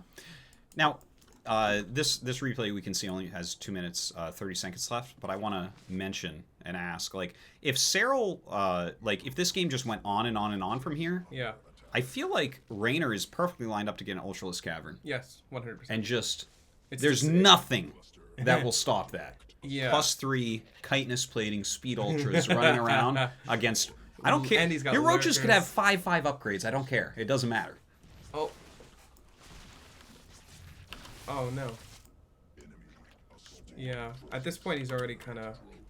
All right, this is getting a little bit jumpy. So wait, what are these attacks occurring here? He's just trying to do everything right now. Yeah, yeah. So basically, he caught Lurkers on this side of the map, and then he wanted to push, and then Reynor was counterattacking at the same time. Okay, let's go back and look at that. Yeah. A little bit slower without the vision on. Okay, so he's finally going to break down those rocks. Okay. This is what Serral's paying attention to right now. Like, he sees these, he's going for it. At the same time, Reynor has broken down the rocks, and he's going for this counterattack, which is timed perfectly, right? Oh, this is kind of a mistake from Serral. Yeah, he has nothing vision If he had any vision here, because he has Banes, he has time to buy. Yeah. Buy time to just get his stuff back there. But he just didn't know it was coming at all. At all. So it caught him completely off guard. He was he almost acted as if that was an island expansion, you know? Like he had the rally that we talked about before down to the bottom of his ramp that blocked the ramps to his natural 3rd and 4th. Right. And then he had the Banes placed in such a way that you can't really Zergling counterattack the 3rd, and obviously you're not going to walk Lurkers around to that right now. Right. And plus, if you just look at his vision, like, where is this attack coming from, you know, that you don't see it? Like, this is his vision, by the way. Yeah, he sees everything in the universe except those rocks. Exactly. He even sees inside the main base of his opponent, but he doesn't see those rocks. Yeah, this is crazy. He might have... A bit of a lapse. That's really unfortunate. Yeah, the Overlord is a little bit off of position there. It's like trying to check out Amon, but it's not quite even there. Okay, so even now, still has no idea it's coming. He knows now. And these Banelings do okay. Evacuates, but at this point, his Roach army is just way out of position. At this point, he had to be extremely decisive of whether he wanted to attack or defend, and right now it feels like he's doing both. Yeah, well, he started to move across, but then he went back into a full defensive mode, and look at that. Reynor just retreats. Oh, he's doing what I wanted to do 100 years ago. He put Banelings in there. Yes! Yeah, there they are. This is great. Okay, all right, let's see how it does then. Yeah, let's see how it does. Yeah, I mean... It did okay. Yeah, good. Doesn't have any detection, though, so... Back into the Nidus. Well, now his economy is just shattered. Yeah, this game, though, doesn't feel like it could... Like, he gets some good Blinding Clouds. If he had some Banes with this army, Lurkers get completely shut down. Banelings kill the Lings. You could win this fight, right? We don't have our Ultras yet. I just kind of... Wait. What? Okay, yeah. He just needs Banelings, man. He just needs some Banelings. Even now, I feel like this army is just not that strong if you have decent amount of Banelings. And obviously, the Blinding Clouds have to be good. Like, if they're not good, you're dead. But Yeah. I'm just assuming that Serral is going to have good Blinding Clouds. So let's see what happens. This army is way worse against Zerglings without Blinding Clouds. This is not a very big ground-based army. All right, using the abducts. Oh Yeah, that's a lot of Zerglings coming in. And Beautiful then the fungal. The fungal. He does not even have... Oh my does he God. only have... That is one infester that got 2 of the sickest fungals I've ever seen. Yeah. I would almost lose my voice yelling about that fungal if I was casting this game. Yeah, so the blinding clouds on the lurkers that are close by are really good. He just needs something to stop these lings from just being on top of your army. The only way you do this is fungal or banelings. Yeah. Well, the baneling, like, baneling tech seems to be so much better here. Like, obviously, when the lurkers burrow and start attacking, your banelings will die to the splash very, very quickly. But so many of these attacks, it's like the lings slow down the army. Yeah. Whether you, I mean, obviously the fungal did at that time, but like a lot of the time, it's lings running in, getting around everything, slowing it down, lurkers coming up. Even look at the supply right now. He's still almost maxed. He's got 3 more blinding clouds. He could blinding cloud the lurkers constantly. He just needs something to stop the lings from being on top and stopping him from retreating. Splitting up his roaches so they get full surround on all the roaches, and he would be fine. I think you didn't even need to lose this space. Imagine the space is still up because he had vision on these rocks, which he didn't for some reason. He has like 3 banelings in the middle of these roaches. No way in hell Reynor is doing this. If there's even a couple banelings in here, because this is just like all your blings are dead if they go off. But instead, yeah, at this point, no blinding cloud. Actually, he was so surrounded at that point. That army was going down no matter what. Yes, I agree. I just want to see what he's looking. Okay, so this is the fight here. This is like the oh fuck moment. Yeah. My God. Yeah. Well, I think with that many lings, you just say screw it. There's nothing to be done. Yeah, he's just retreating. He just needs Banes. I still feel like this Baneling army here would be fine. But Serral actually, or Reynor's playing really, really well. Oh yeah. Well, he is the Zergling King, isn't he? So another thing too, if you do see Banes as Reynor, you can go straight into Lurkers, or Ultras rather. Ultras would be, obviously, they would not care at all if you have any Banelings. Yeah, that's a good point. If you start really relying on Banelings a lot in these battles, you just rush them. It's like if you're spending all of your money on Roach Baneling, Viper, like all 3 of those units, heal the Ultralisk. It's like those don't do anything. So interesting game. I think both players could have played like a juggling game where like you do this, then I do this. So it would have been interesting to see them play it out in a different way. I think Serral was in a good spot most of this game. Just kind of got abused by the one place he did not have vision. Yeah. And he also took a couple bad engages, like for no particular reason. I think he had more vision and thought he could do more things with it. But honestly, both players here played really well. Yeah. Like I wouldn't fault either player in this position. Well, as far as we know, this is only the 2nd time that Serral played against this. Yeah. And in professional play, for sure. Yeah. I would say that he has definitely made like a lot of improvements from that. From the first game, obviously, where he was just completely caught off guard. But Reynor did play a different style than Scarlett as well. So yeah, this is just a different thing. We probably would have 100% saw the Lurker or the Ultra follow up, right? A little bit surprised we didn't see it immediately, continues. But I would also like to see this upgrade continuing up to 3/3. I think the only thing Serral could do once we get to Lurkers or Ultras is to go like Lurkers yourself. Like it's actually so hard to play it up. Because you're not going your own Lurkers or Ultras. I don't know why I keep mixing these up. But, yeah, interesting game. I think this I think this has a lot of viability, this strategy. But at the same time, I see a lot of counterplay as well. Yeah. And I think when it gets more understood, it will be a lot harder to execute this, right? Yes. Like right now, it's kind of catching people off guard. People are playing a certain way that they think in their mind will work, but may not necessarily work. Well, we saw that, like, in all the games, the Lurkers were really tight. Like, you were just getting them as the attack was coming. You had, like, 3. It was hard to hold, but you held it because you have Lurkers and enough Lings. The Lings are threatening counterattacks that may or may not come. Like, Serral shut down counterattacks this game. The only counterattack that got him was the one through the rocks. The funny thing is, I guarantee you he was reacting to the way Scarlett played it, because that's more what Scarlett was relying on was the counterattacks. Reynor not as much. Reynor we saw like one time. He checked a couple times. He checked and the banelings were there, and I think that's all you can do, because once the banelings are there, it's like, I don't have time for this. There's other things to do. Damn, how did this base never get scattered? That's crazy. Kind of late though. Yeah. Yeah. This I would really love to see like this played out more, because I think once it gets more stable, we won't see games just end like this. They will go out even further, and if they go out even further, it'd be really interesting to see the late game develop from this position, because Lurkers or Ultras would be really scary, and Serral doesn't have the like composition to deal with it really. Like Roaches will not. You're not gonna win a 3. It'll be like 3-3 Ultras, because you'll have Chitinous, but he only has 1. Yeah. Versus 3-1 Roaches. Yeah, no, it's really silly at that point, and your Vipers do absolutely nothing. You know what as else Reynor could add, which would be pretty disgusting? Banelings himself. So imagine we've got like 20 Banes with Bane speed, a fungal, and then Ultras. I think that the Banes are even overkill at that point. It is. It really is. Just it's make like the your fungal, that's your splash. You may not even need these at this point. Then you've got Ultras that come in, and Banelings will just completely... we already see Ling Bane sometimes used, or Roach Bane versus Roaches. Yeah. Okay, so this is kind of an interesting thing to me as well. Like, so the Ling into Lurker, this seems very natural against Roaches, right? And it seems natural to us that if this game had continued and Serral was like in maybe a little bit better spot than he was, we might see Ultras as the follow-up. That feels right to you and I think, is a fair statement. But what if this becomes standard enough that you kind of figure out it's happening very early on? Right. Is the Lurker still what you're going to naturally hit? Because it almost feels like, your opponent is going to be mixing in enough Banelings that maybe it turns into a really weird game. Well, we can keep going down the rabbit hole. What do you think would happen if Serral went Lurkers himself?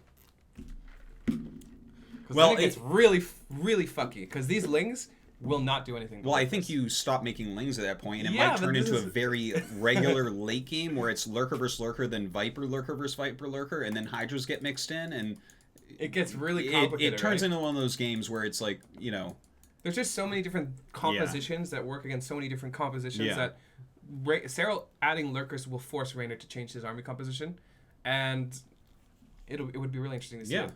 I'm curious to see how he's getting more. Lurkers so much quicker than you too. You got to be a little bit careful about getting into Lurkers. I almost feel like Serral did it right, considering he was already going Roaches. When the Lurkers are out and you're like, it's Lurker. If you try to go Lurker from there, maybe they can nail you. But like, if you jump up to Vipers, I think that gives you a window to do kind of anything at that point. But then, of course, the Ultras could be a problem. I'm just curious when he added this Hydra Den. Because clearly he did want to go Lurkers at some point. This is the latest Hydra Den of life already.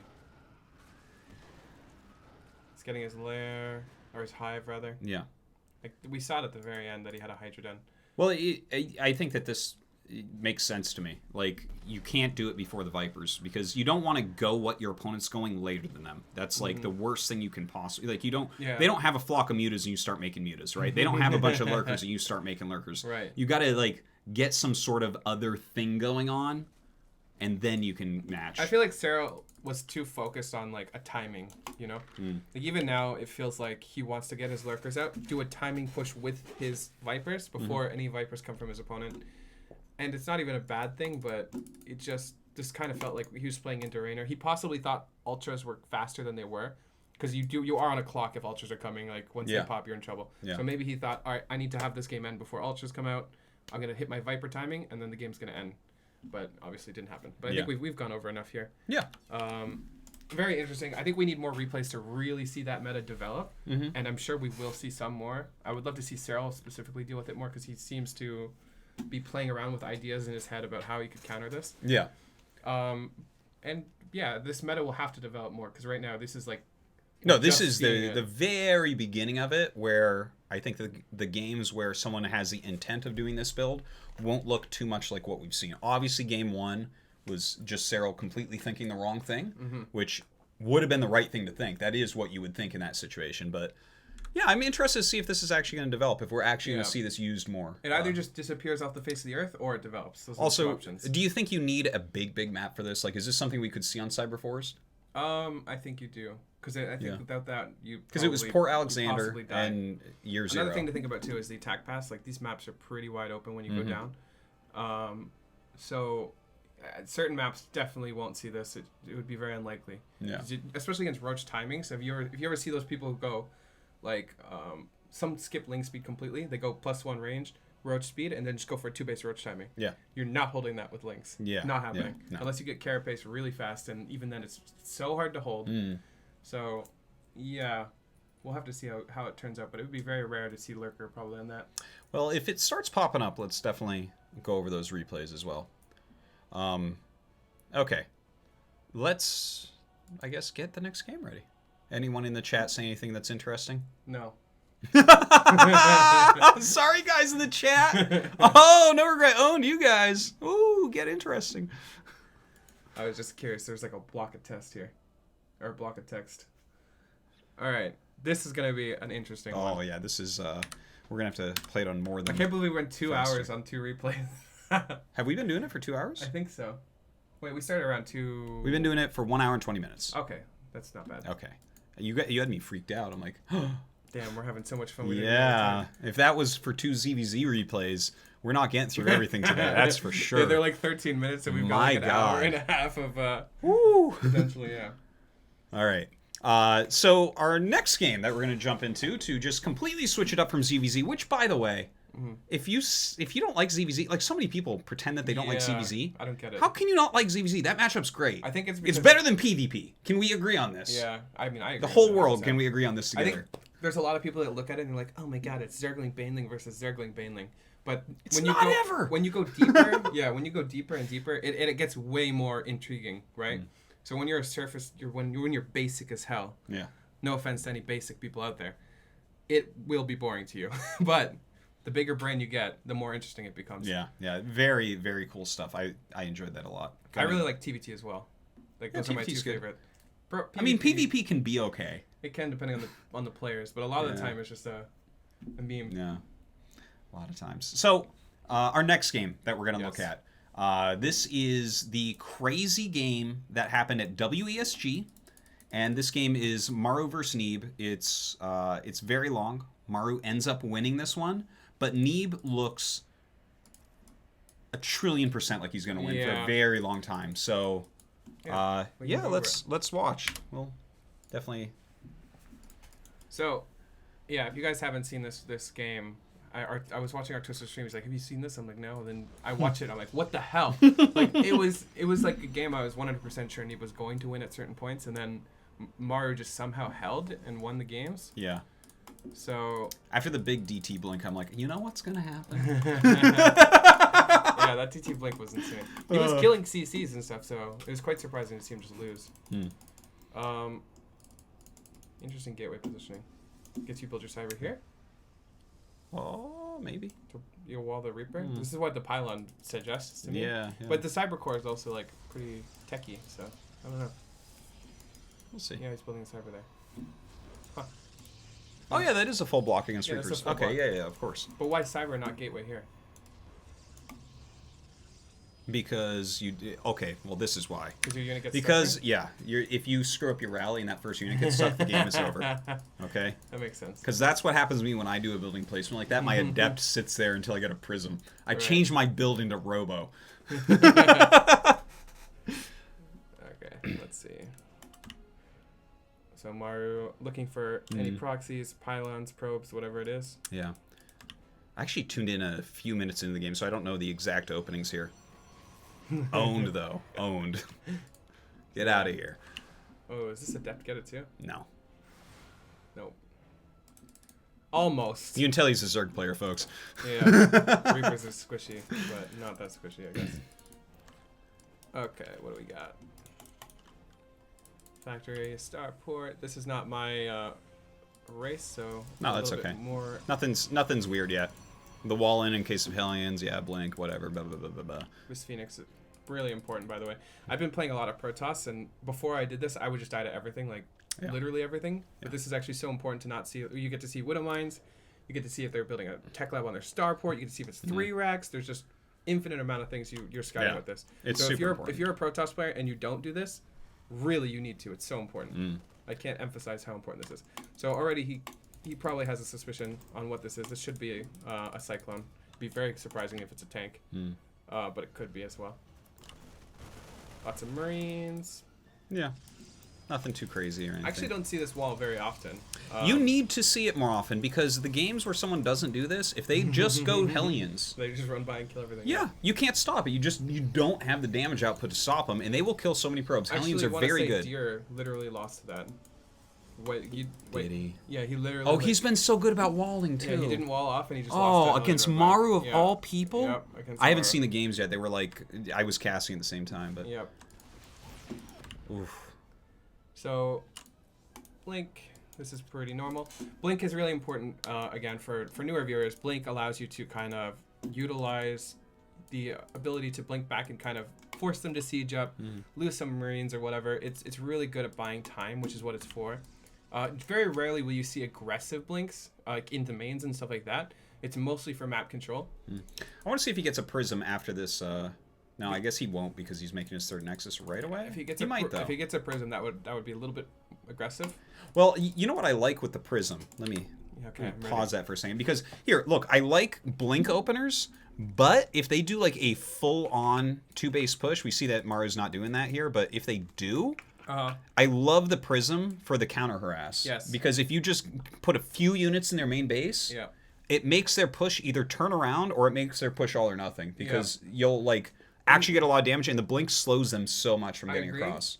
But you only, you're right about that, but you can't take the 3rd with this because no, you that's just die, right? That's what I was saying. saying. I agree 100%, but that's also more all-in for the Protoss as well. Without the perfect vision that it's an all-in, that would be really bad because you wouldn't have the 3rd. You'd have a warp prism that you're kind of forced to do something with because you don't have a 3rd.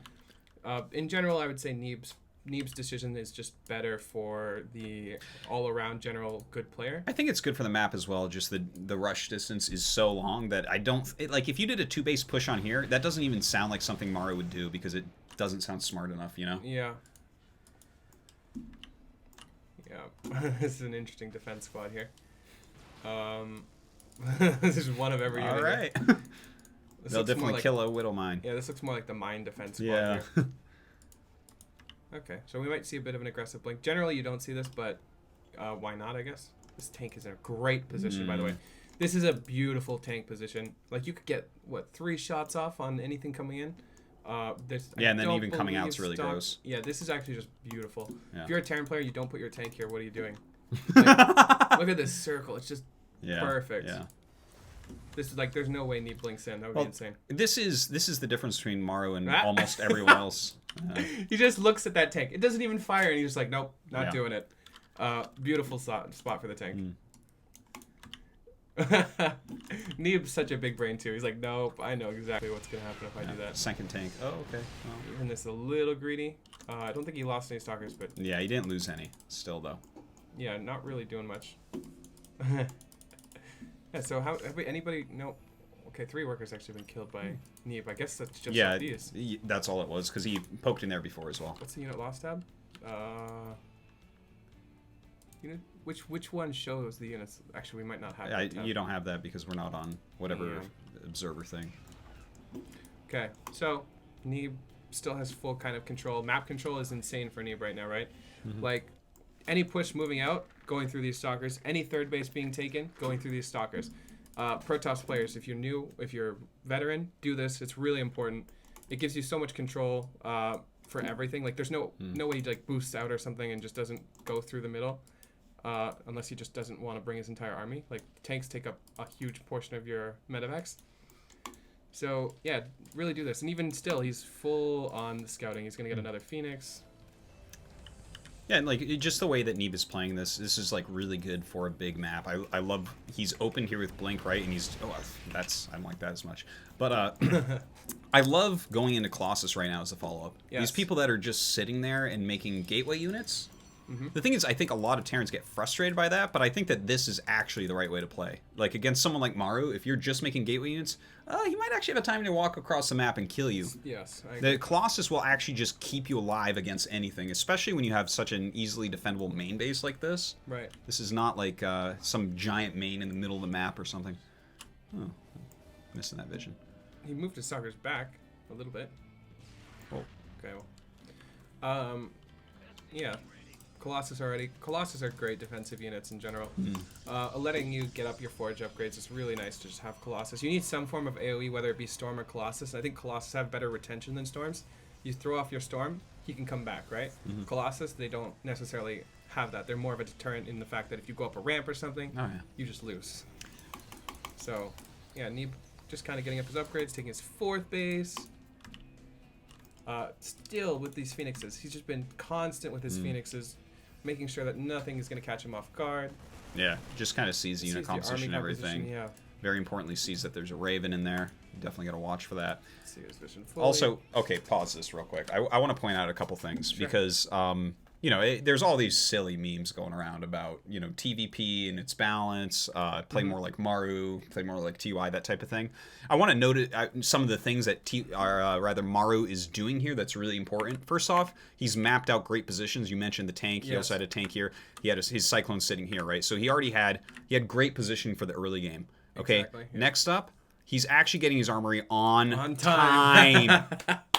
That's a great point. Almost, not even at the pro level do Terrans get their armory on time. Yeah. A lot of the time, it's really weird, right? They just miss it completely. Yeah, you need to nail it, and it was super important before. I know that the Protoss got nerfed. Yeah, the upgrade timing is going to make this easier, but like, you need to nail this. You need to nail your 2-2. You can't be fighting down 2 upgrades, 3 upgrades, because if you're doing that, you just lose the gateway units, and then you're like, it must be imbalanced because I'm losing gateway units. You get on the balance turn, like, why are these upgrades finish so fast? But you actually just missed your upgrade timing completely. It's so true. People really do, but he's nailing that. Here's another thing that's really important. Turret, Cyclone. And it's patrolling. Yes. You're not getting anything in this space. This will stop even a speed prism. Yeah. Now, like, for instance, it was it Cure? It was Cure playing on... Was it...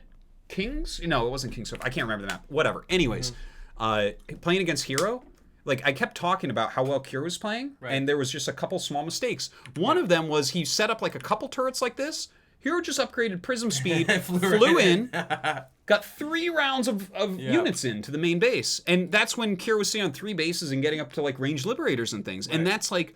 Cure was ahead that game and could have won that game, but let that in. Maru is not interested in a prism flying in here. Yeah. Because that is how you are going to lose the game. So these are just, like, what was this, 3 things that it's...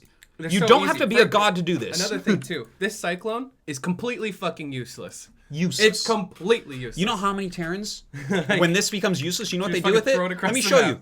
This is the path it goes on, okay? It's like going down here. It goes over here. Okay, hold on. I don't know. It jumped over these minerals. It fights a Colossus that's stuck in a mineral line. It comes up and it starts hitting this geyser and then it dies. Okay. Or it's designated as the Watchtower Cyclone. Those are the 2 options. Exactly. Yeah, no, the Watchtower Cyclone. The Cyclone's expensive. The Cyclone will gun down a prism very well. It's actually keep like it the up here, Cyclone, right? And if you don't have this, once you have a few Medivacs, make a Viking. Just let it sit here. Yeah, I agree. Because then if the speed prism does fly over, the Viking targets it, and only 1 round of Warpins get in, and you don't lose the game automatically. 100%. Okay, so those are just a couple small things that Maru's doing that I think is like, these are just so important. Okay, anyways. Yeah, let's go. Yeah, I agree with everything you've said. And when you get Warp Prisms in your main, it's actually just the most annoying thing as a Terran player. Like, you lose your add-on so fast. Yeah. Even just the momentum lost by having to go back and defend it, it's so annoying. It turns the tide into Protoss's favor 100% of the time, even if they lose a ton of resources. Yeah. So, let's continue.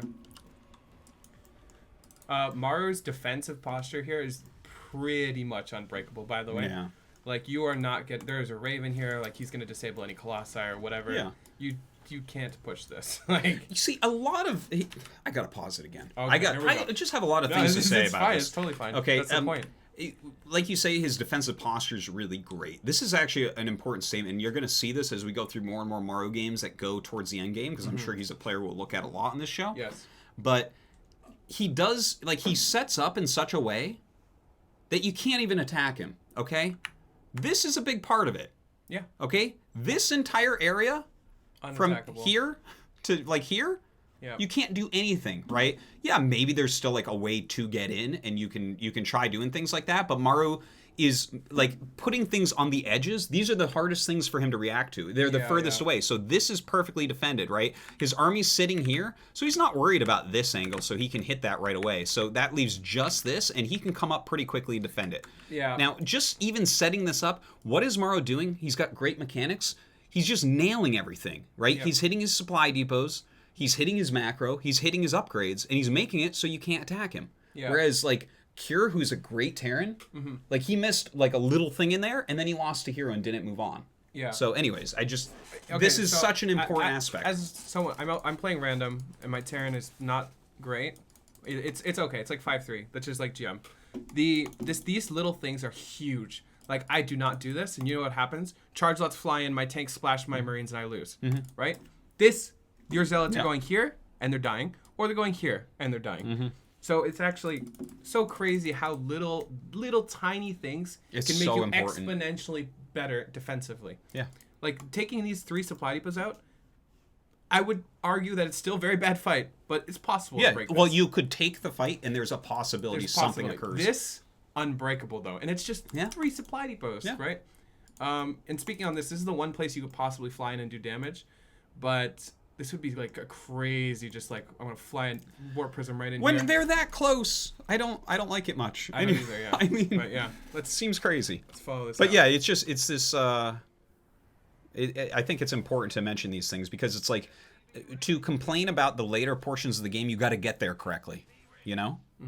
And the thing is, maybe there is stuff here to complain about because Neeb is going to get way ahead of Maru. It's going to happen. I'm not sure exactly how it happens, but it does occur. Yeah. Yeah, well, I mean, we'll be able to see and dissect that. Yeah. That's the great thing about this. Okay, even this is a little bit aggressive from Maru. He's on the map. This could have been more than what this was, too. Like, there could have been a Colossus here or whatever. The Raven is still alive, I believe. Yeah, it's in there. It's in there. I see a little fiery thing. Yeah. Yeah, and he's up 1 upgrade, actually, during this fight. Just mention it. What? That's crazy. Yeah. Yeah, he is. Well, not for long, but but even now, still, like, these trades are really efficient. He's been stimming like crazy. There's no Marauders left in this army at all. Might get a Stalker here, if he does. But, yeah, these trades are... Neeb is totally fine with taking all these trades, right? Yeah. But, yeah, I guess Maru does need some map vision, though. And if he doesn't do anything, then... he doesn't really he should be poking... Okay, is that another hallucination that just went in the main? Yeah. Neeb is so good. Protoss players, please do this. It's so important. You don't spend your energy on anything else anyways. We know you're not doing that. I also like this. Look at this. More turrets. Yep. So think about it. If you're Maru, where's the one place we pointed this out before the turrets were the one place that he was going to be potentially dropped, and he builds turrets. Especially as he's getting more active, right? We just saw him poke out, right? He's starting to actually get some muscle in his army. Okay, like he's got this very strong defense posture. He already poked out a little bit. He is realizing, okay, this is the one way in at the moment, and he's even making other command centers. So we know that Maru has a lot of things on his mind. Yeah. Is he going to be attacking, pressuring? Is he going to be expanding? Let's just take a look at where he built the command center too.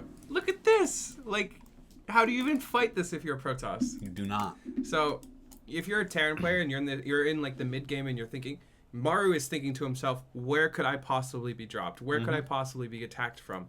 And he just builds turrets where he's possibly going to be attacked from. He has walls where he's possibly attacked from. Like, this is what you should be doing as a Terran if you're playing it. What? What's that Cyclone doing? Oh, no. Is that going to be the Watchtower Cyclone? I think that's the F2 Cyclone, even worse than the Watchtower Cyclone. Oh, no. That's the Cyclone that just sits in your army and does nothing. Oh, my God. Unless it's a Watchtower Cyclone. Oh, no. He's like, I need this in my army now. Yeah, that's an F2. I can promise you Maru is not like, you know what I need in this army? My Cyclone. I need that back here right now. People shouldn't use F2. Yeah, this is F2. I literally don't have... Well, actually, I do have something binded to F2 so I can find my Oracle. But it's on backspace. Yeah. So it's like... I'm just like, wait, where's my Oracle again? I hit backspace and then I click on it and I have it. Hey, can we talk about this too? What the fuck? That sits there all game. I know it does. It's like the only thing that the Observer showed the whole game. So I've only watched this game through the minimap because the WESG Observer was like, we need to look at this Colossus. Yeah, it was brought up like 7 times. I remember. So yeah, The Cyclone is in the army. This is what the Cyclone is destined to do. It's either A, the Watchtower Cyclone, B, the Cyclone you don't give a fuck about and send it across the map, or C, the random ass Cyclone in your army. Except if you're TY, and then it sits in the main base waiting for prisms all day long. Yes. Okay? Yes. This is why TY is the true GOAT. This is what separates TY and Maru. Yeah. Yeah, this is So, quite unfortunate, though. now, I want to mention that Neeb is getting prism speed. I love it. 2-2's finishing up here. Neeb's continuing his upgrades. That 4th base being taken. Watchtowers are being put up. Yeah, we see Liberator range. Like, all these things make me very happy. I like that he doesn't take these gases, actually. Well, taking these ones, actually, it's like the little things, because if this base gets killed, you want to mine these gases out faster. This base is very unlikely to get killed before this one. And these are just like the cute little things. Really not a big deal.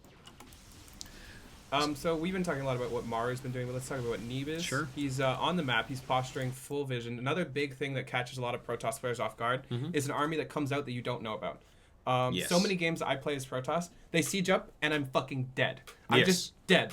So if you're on the map like this, that's actually like when I practice StarCraft 2 a lot, and there are those periods, yes. The thing that I always chant to myself in the mid game is, you're not playing PvT, you're playing where the fuck is he? Where the fuck is he? Because if his army appears somewhere, you're gonna lose. Yes. So you need to see that. And Year Zero is not too bad actually for getting a full cover. Right. Like you've got he's playing. Oh, is this the Watchtower Cyclone? It's the Watchtower Cyclone. He sent it for the Watchtower. We were talking God. about this. Oh my god. He's microing it. Oh, look at it. It's queued up for that Watchtower. Yeah, no, we talked about this. We had no idea, but this is the destiny of the Cyclone, okay? We gotta rewind a little bit, but yeah. Fucking Watchtower Yeah, Cyclones, that's... man. God. It's like, I need that supply elsewhere. Like, fucking, they're so awful. So, Watchtower Cyclones. here's the thing. I think I know why Neeb is pushing in here. I got it. Okay. No. So, because this is kind of a funny attack in some ways, because you can look at things like the upgrades are about to finish, but he's attacking. But I still think it's okay, because Neeb already maxed out, and he's moving right as his max. And this is kind of an important concept, too, because your army is not going to get more powerful in comparison to your opponent's army if you max out first, because this is the biggest supply differential that you're going to see.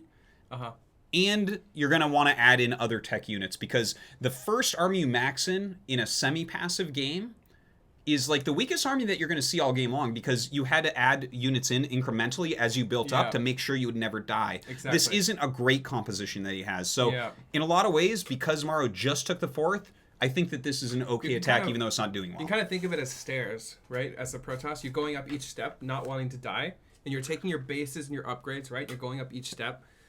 Those are like each step. Like you add on the upgrades, you need to not die. You add on your Storm or your Colossus or whatever, you need to not die.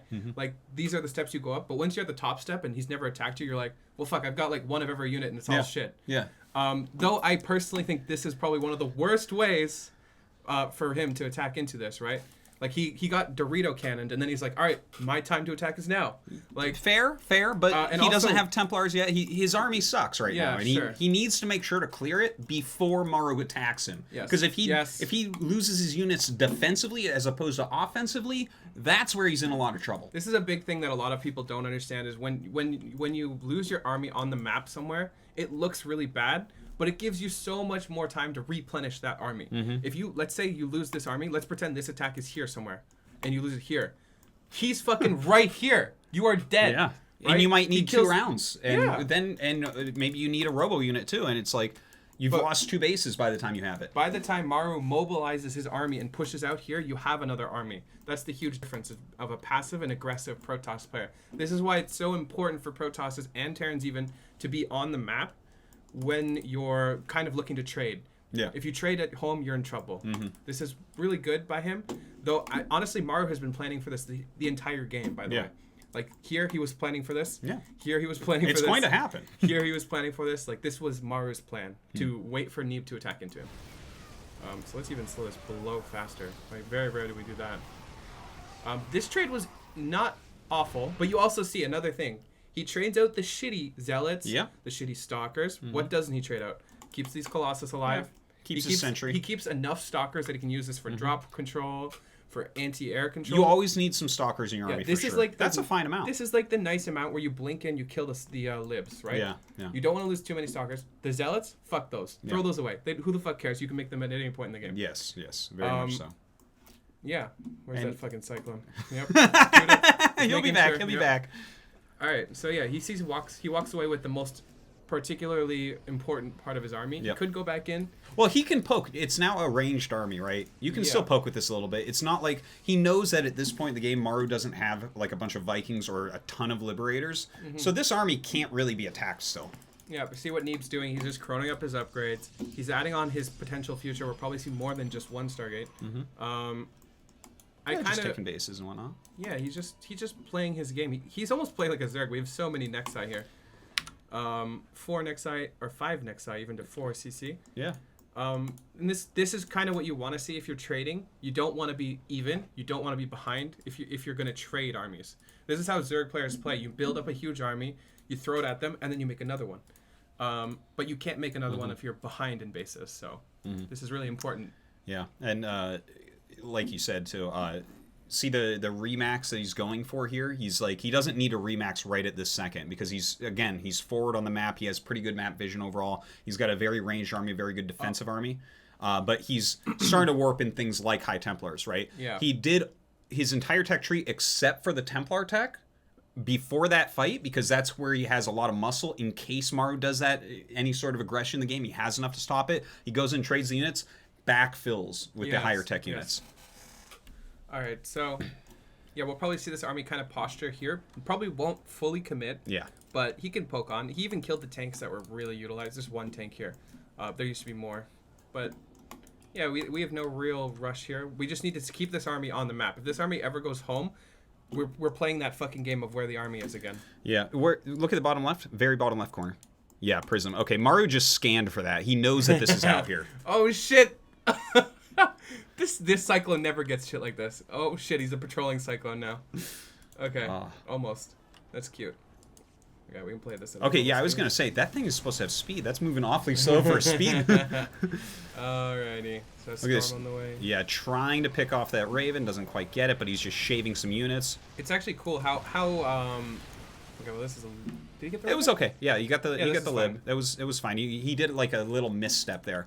Yeah, I was but gonna say, it it's was actually fine. pretty interesting to see how aggressive Neeb actually is in pretty much no Protoss ever thinks like, oh yeah, I can take that army. You know what I mean? Maru's floating factory. Okay. This factory scout. Yeah, that's Clutch. interesting. I guess you're not Got to playing need mines more or anything. starports. Oh shit, you're right. Look at how many starports he has. Yeah.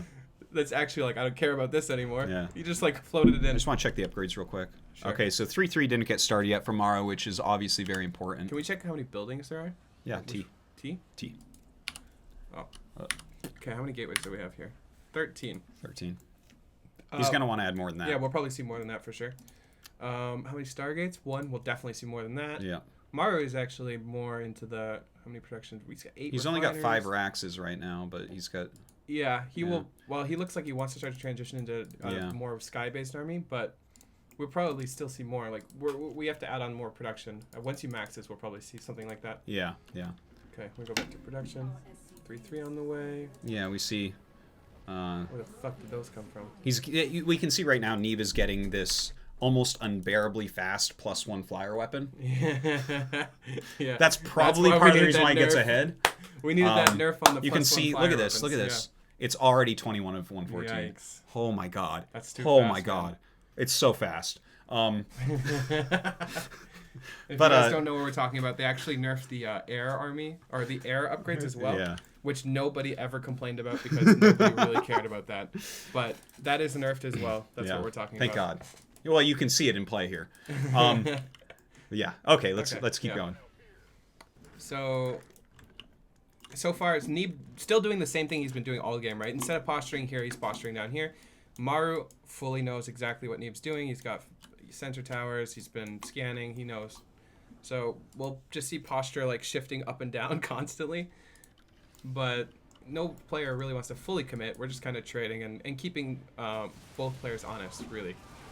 This is probably one of the best fights that Neeb can take because Maru isn't fully sieged up here. Yeah, it's just he's taking fights very well, right? You lay down some size storms, you're backing up, you're obviously not engaging underneath the Liberators. He's adding full tech too. At this point in the game, if you don't get a Dark Shrine, you're making a mistake. So we see him getting that. I'm quite interested. Oh, what this hold script on. is. Hold on. We had a Prism get into the main base, so this is something I want to go back and track. Okay? Because this is a really important thing. This is how Protosses will eventually win games. Look Like, at a that lot of HP. times, this is the game-winning move. Yes, I agree. All right, let's back it up a little bit. I think here's the Prism, right? Okay. Wait. Let's Does see. this prism go from the very bottom left to the... Wait, That do would you be see the insane. Prism? You see it? Yeah, it's Yeah, right there it is. Okay, so hold on. We got to go back a little bit more. This is like the craziest prism ever, by the way. Okay, here's the Prism. Let's just control F the prism only and play. We've already seen everything else up to this point, so we'll just control F it. All right, warps in 4 to start with. Skips that morphing planetary. Speed prisms, man, they're pretty good. 2 turrets. Yeah, flies right over the 2. Barely. Look at that. Yeah. This is so funny. And at This is point, so funny. This is the new thing. This is what's going to change in this matchup that's going to really shift it for Terran in the late game. Because this is literally what Hero did against Cure as well. Right. Where it's like, yeah, you got 2 turrets. A slow Prism can't do anything here. Yep. But a fast Prism, look at that. 12 hit points left. Like, nothing. Once you get through 2, you know there's nothing here. Like, Yeah. Oh, no, yeah. There's never a turret right here. That would be like the most insane It's never turret going to ever. occur. There's nothing here. You're so safe getting in here. I agree. Because, again, no one leaves a Viking here, But which I think they really should. If there but- was a cyclone here, poof. Well, he was You could busy, walk it man. over here, man. Is he still alive down at the bottom? Let's check. Oh. Where is he? He didn't I think- die. I think There, he's in the army again. What is Is this he? cyclone doing? He's right here. What the fuck? You had one job, Cyclone. This is the worst cyclone ever. My God. Okay. All right, so he gets in. This is such a big moment. Yep. I was like, look, right now, as this is happening, yes, Neeb has a larger bank. That's definitely true. But Maru is getting scary. He's got a planetary at his 5th base. He's got his 3-3 on the way. That he was a little bit slow in getting the 3-3, but he's getting like his full tech tree. Yeah. He's got Liberator range. He's got all these wonderful things happening for him. Right. This is the thing that everyone on Earth can improve at, is stopping this thing from ever getting Yes, in it should the never late do game. anything. Even right now, it's possible if these Marines stemmed earlier, he could possibly have killed this Warp Prism. He could have anyways if he had just targeted, I think. Yeah, he didn't. Yeah, he could definitely get it right now. Yeah. Chase it down. Well, I think he's doing other this things. Liberator right? could kill it. This is happening. This is Yeah. important as well. So Maru's, I think he's focusing maybe Yeah, a let's little follow bit in Maru's multiple camera, places. actually. Okay, let's do it. Camera. See?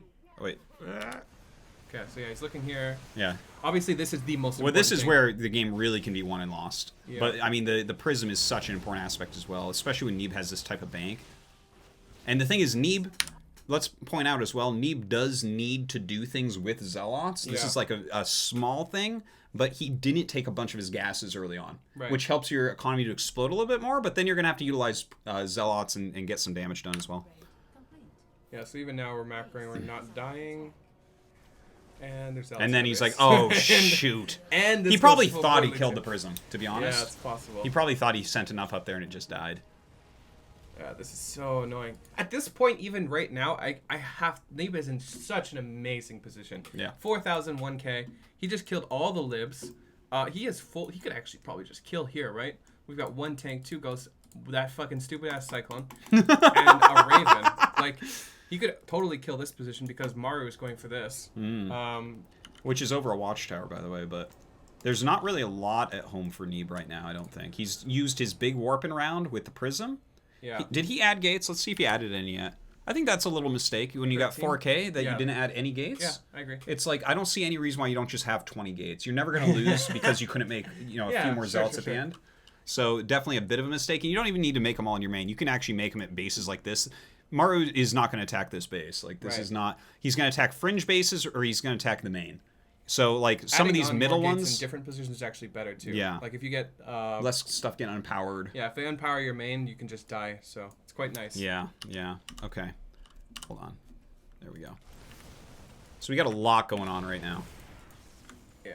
If Neeb just Some fought poking. in this, Oh my god. How? And he does that just as this gets dropped, so Maru's going to finally get some real damage done. Even that was a pretty big mistake, because this was flown right over top of him. right over top of an observer. Okay, there's the Cyclone finally dies. Nice storming all of his own zealots there. Very good, very good. Three SCVs with that storm. Like, well, he damaged 2 as well. At this point, I was like, there's no way Neeb can lose. Yeah, yeah. No, he looked completely amazing. Even now, right like, does he have the warp in? What's the gateway? I guess he is going to attack this space, huh? Yeah, let me see. Yeah, go ahead. Okay, let's see what our gateway's cooldowns are. Okay, these cooldowns are... Wait, is that starting or finishing? Let's play. Okay, so he warped in. Oh, he warped in here. Ah. Okay, a recall. Okay, this is perfect, though. This is like a nice amount here. Yeah. He's cleaned up this base. Oh, this is a planetary, though, so that's just invincible. And he cleaned up the prism. We see something in the top left. And another big thing is the upgrades died for Maru, and they haven't even started again. Yeah. That is a big deal. In fact, I think he killed the armory as well. Yeah, like at this point, I just don't see... Yeah, how does Maru win this? How Maru wins this game. Well, he does. That's what we're going to look at. It's really nice that these are planetaries, because if these weren't, these bases could be picked off so easily. They probably could still. I'm kind of over suggesting that these are invincible. Like, they can actually die to storm. So Neeb is actually going into Tempest, which I would definitely recommend. If you were to ask me, how do you finish him from here? I think that Tempest is definitely a good start. This is such a scary army. Possibly one way he loses here is by being overconfident. Yeah, he doesn't have a lot of anti-air right there. That is a lot of Colossus 5. I don't know that you need 5. Yeah. Just trying to get the sensor tower. That was what he was focusing on. He wants it bad. Just misses it. Okay, making those oracles as well for the tagging. And Maru actually retained a large portion of his army. That's the one thing we have to give him. Yeah. Like, I don't think he actually lost very much supply, because he only had that one tank, one lib over here, or whatever, and then nothing really happened of it, right? He didn't really kill much. He killed, like, the SCVs at that He's base. still got a very healthy SCV count regardless. So I think what we needed to see was Neeb capitalize on this whole thing and go down here, either to kill this base, or... I think that's probably the only thing you can really do. Yeah. Storming the SCVs. Like, this is far enough away that the retreating medevacs probably can't defend here. You do notice, see the scan right now on the minimap that's on top of Neeb's army? Yeah. Because I definitely agree. If you can get down here and snipe this victory becomes Way even better, closer to 100%, right?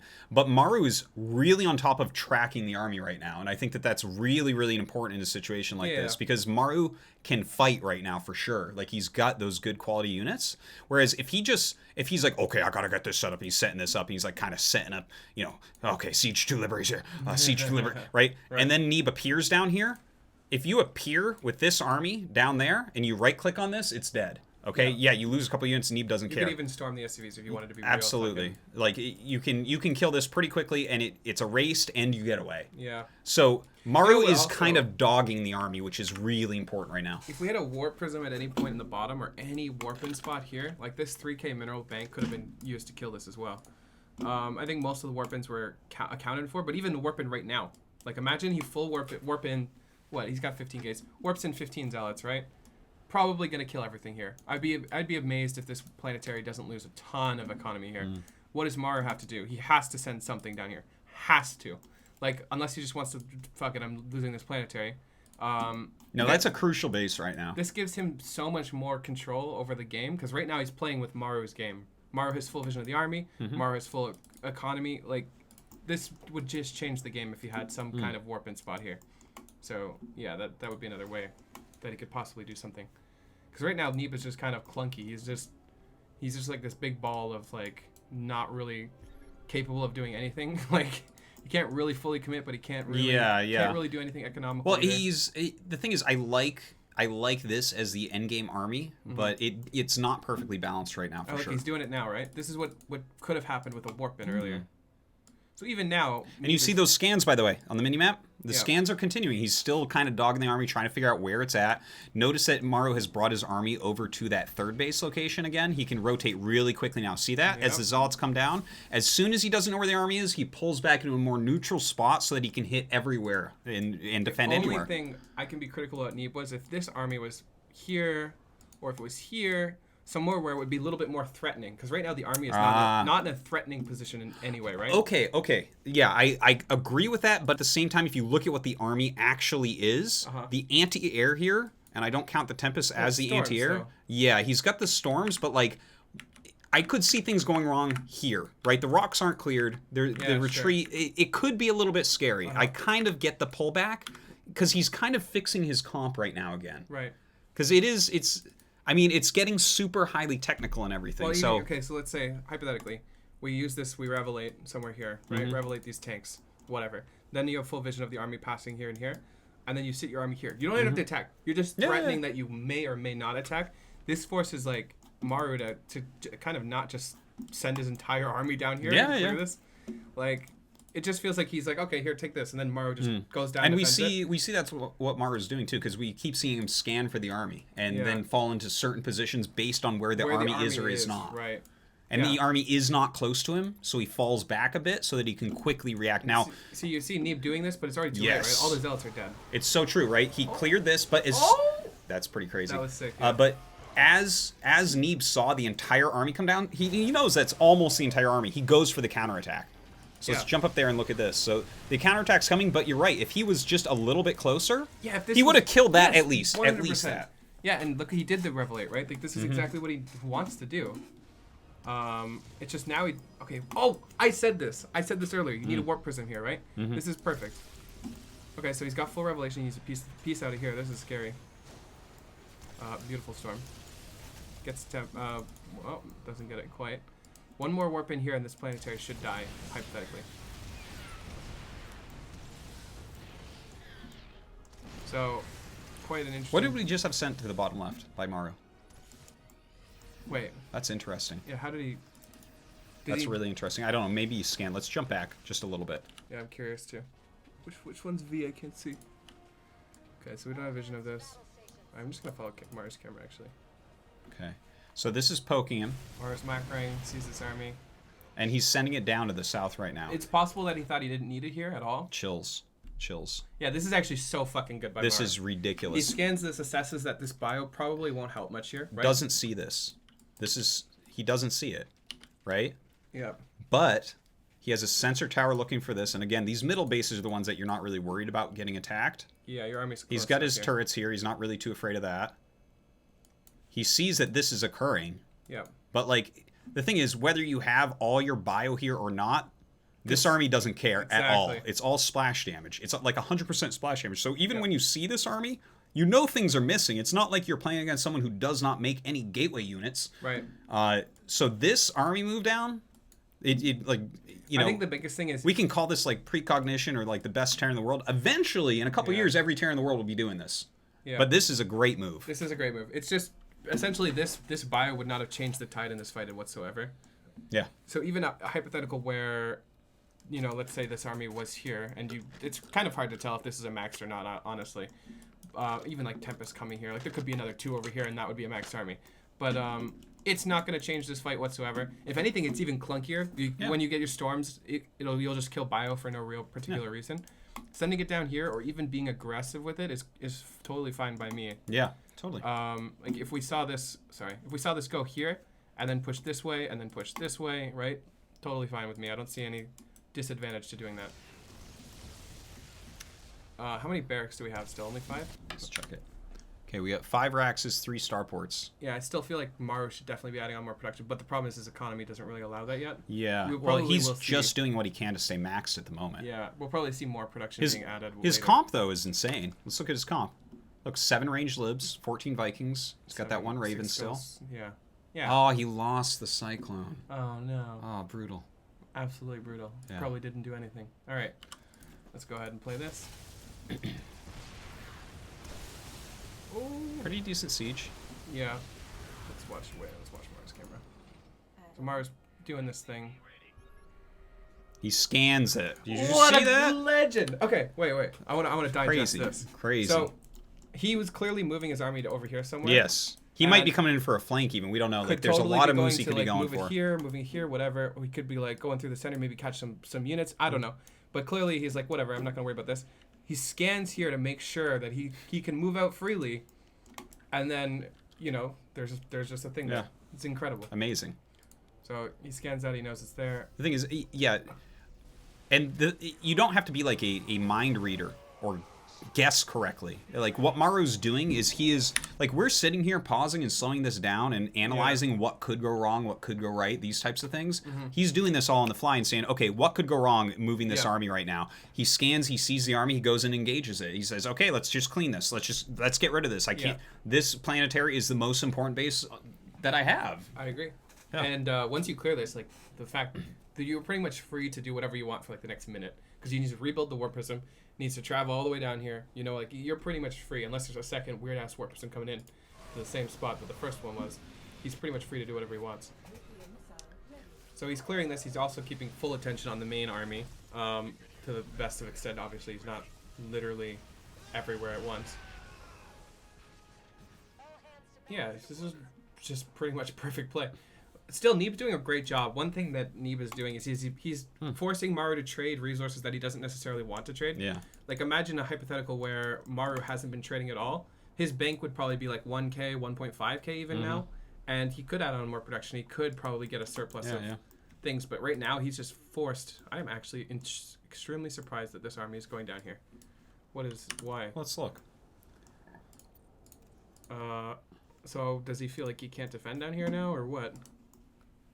Is he just going? Did he clear the prism on the last time? Take a look. Not. No, I mean, but what? What is this 3? maybe he wants to just massacre everything down there, but this top base just dies then. Yeah. Wait, does Neeb have full vision of this retreating too? He does. Yeah, My mind is a little bit blown right now. Either I'm not he's sure. like way more intelligent than I am, or this feels like. Well, that's for weird. sure, but let's see why he's doing It it. is definitely for sure. Okay. So So now he Neeb just, like, immediately moves in as Wait, he now should. he moves back up. Oh, okay. Okay. Is he just going to give up the location? I think if Neeb was even more aggressive, he could have still gotten that CC. Oh no, he can stay there. He can play there. Like this is I don't this know. is the questioning unit movement of the I game don't know for me what's so going far. on. I don't know what he sees that's scaring him downward. Well, I would understand if he's that's funny. Getting pressured here. Or something. If he decided he just really wanted to make sure that this was out of here, he knows that more warpins are occurring here and stuff. Maybe you bring your full army, you just wreck it for free. Yeah. Like that can be a good move. I'm equally surprised that Neeb moved out of this position, though. This felt like such a great position great of spot to pressure be. because you can't come around and actually kill it all. The best you can do is like hit with your anti-air, but then the storms come down. Yeah. And the ghosts, the reason why this area is so powerful, the ghosts to hit the EMPs over here have to walk up and around here, and that's it's too hard to do. This little fucking whatever this is, I don't know what this terrain. This is a black hole. whirlhole into space. Yeah, that is really obnoxious. Yeah. Like, that is so annoying. Yeah, the space kraken lives down there, but yeah, it's just this is a magical position for Neeb in these pushes. So I'm a little bit surprised that he walked down here. Maybe he's just. I mean, I think it's good sometimes to completely shift where your push is and mess up the Terran in that way. I'm not sure, but we'll see, I guess. Yeah, I mean, they're both moving around, which is weird because I would like them both to sit up here. You know what I mean? It feels like this is the right place to sit for forever. both of them too. Like, Yeah. it kind of sucks for Maru, but at the same time, you can't lose these bases. It comes in at an angle. Yeah. Doesn't feel like the greatest. Yeah, so Greatest even move. now, I just feel like this is a great position for Neeb, right? For like he's getting all of the bases pretty much freely. He only has been attacked on his side once in 17 minutes, like one time. Maru has just played passively for shit. It's time. It's time. Yeah. That's right. We saw the 4 medevac hit this and then push here just momentarily. Wait. I want to check something. Yes. What? Let's check to see. There's no way that Maru saw that there was Blink being upgraded on the D2 Shrine or something like that. Was it? Because if somehow he scanned that, then that makes a bit more What do you sense. do different with the... Well, then you use your EMPs and stuff to kill the DTs. Where's the Dark Shrine even? Yeah, well, here, I know how to find it. There it is. Okay, now that is in the natural. Wait, oops. Okay, no. He never even saw the Dark Shrine. Okay. Just trying to fucking hypothesize what could possibly... Hypothesize. Hypotheticalize. I don't know what the fuck. You hypothize with your hypothalamus. Yeah. Okay, so this was kind of the... When I saw him warp these in live, I was like, okay, that's stylish. Yeah, Those are that's style stylish, points right there. Fear Dragon's his favorite caster, and he's going to make him happy. I'm surprised he's going up here with it. Okay, he goes straight down. This is obviously, like, insane. Well, I think he thought maybe units are here or something. Like, Sure. I don't know. Because he did. He warped him in here, and he walked him up here. And Imagine around. that bio, you just blink on top of the bio. The army would just, That's true, that's disappear. Like... Okay, let's... The thing is, you will kill a planetary like this. I think he actually... It's like a well, that thing's kind of in the way, but the blink was not perfect. Like, if... Let's say that wasn't there and you blinked from here, you actually do almost a full surround, and they all hit their first swipe, basically. Whereas we have 4 or 5... That would have been like a 2-shot, I think, if it was a full surround. Yeah, we had, like, 5 to 6 DTs that weren't doing anything there. Even now, like, he could have been way faster at saving all these DTs. Yeah, like... For instance, again, this is kind of in the way, so a map problem. Yeah, he could have pieced out over here too. Yeah, if he gets a little bit closer, blinks in, it is more like a 2-swipe. And the thing is, you can blink, swipe, shift, click out, and he would have saved almost every DT and had a ton of Archons, which would have been nice. And you could also just use them again. Like, these blink TDs are full utilization throughout the game. Like, you can come back out once. Yeah, they're like, this CC is clearly going to shift places with the planetary. So, and you can swipe that down so quickly you might not be able to lift it off. Yeah. So, yeah, would have been really nice to see him save this. This is kind of a misplay. Like, DTs are so expensive. Yeah. When you build like 30 of them, that's a lot. Yeah.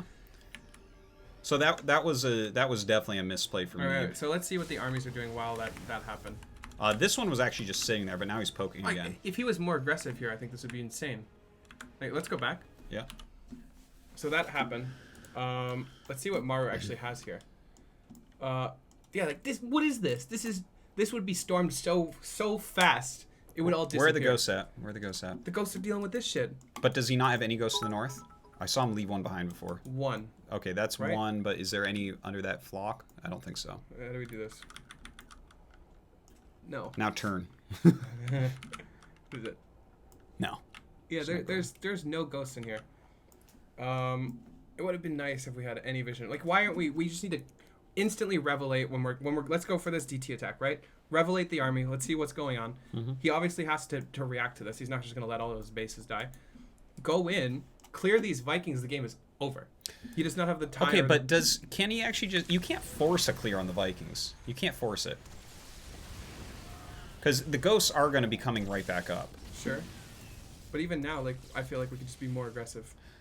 Yeah, he's in kind of an interesting spot because he still has so many Colossus, so he can kind of zone the ghosts out because they are coming from the south too. Yeah, like, I just feel like we could have been more aggressive. There's only 3 Libs.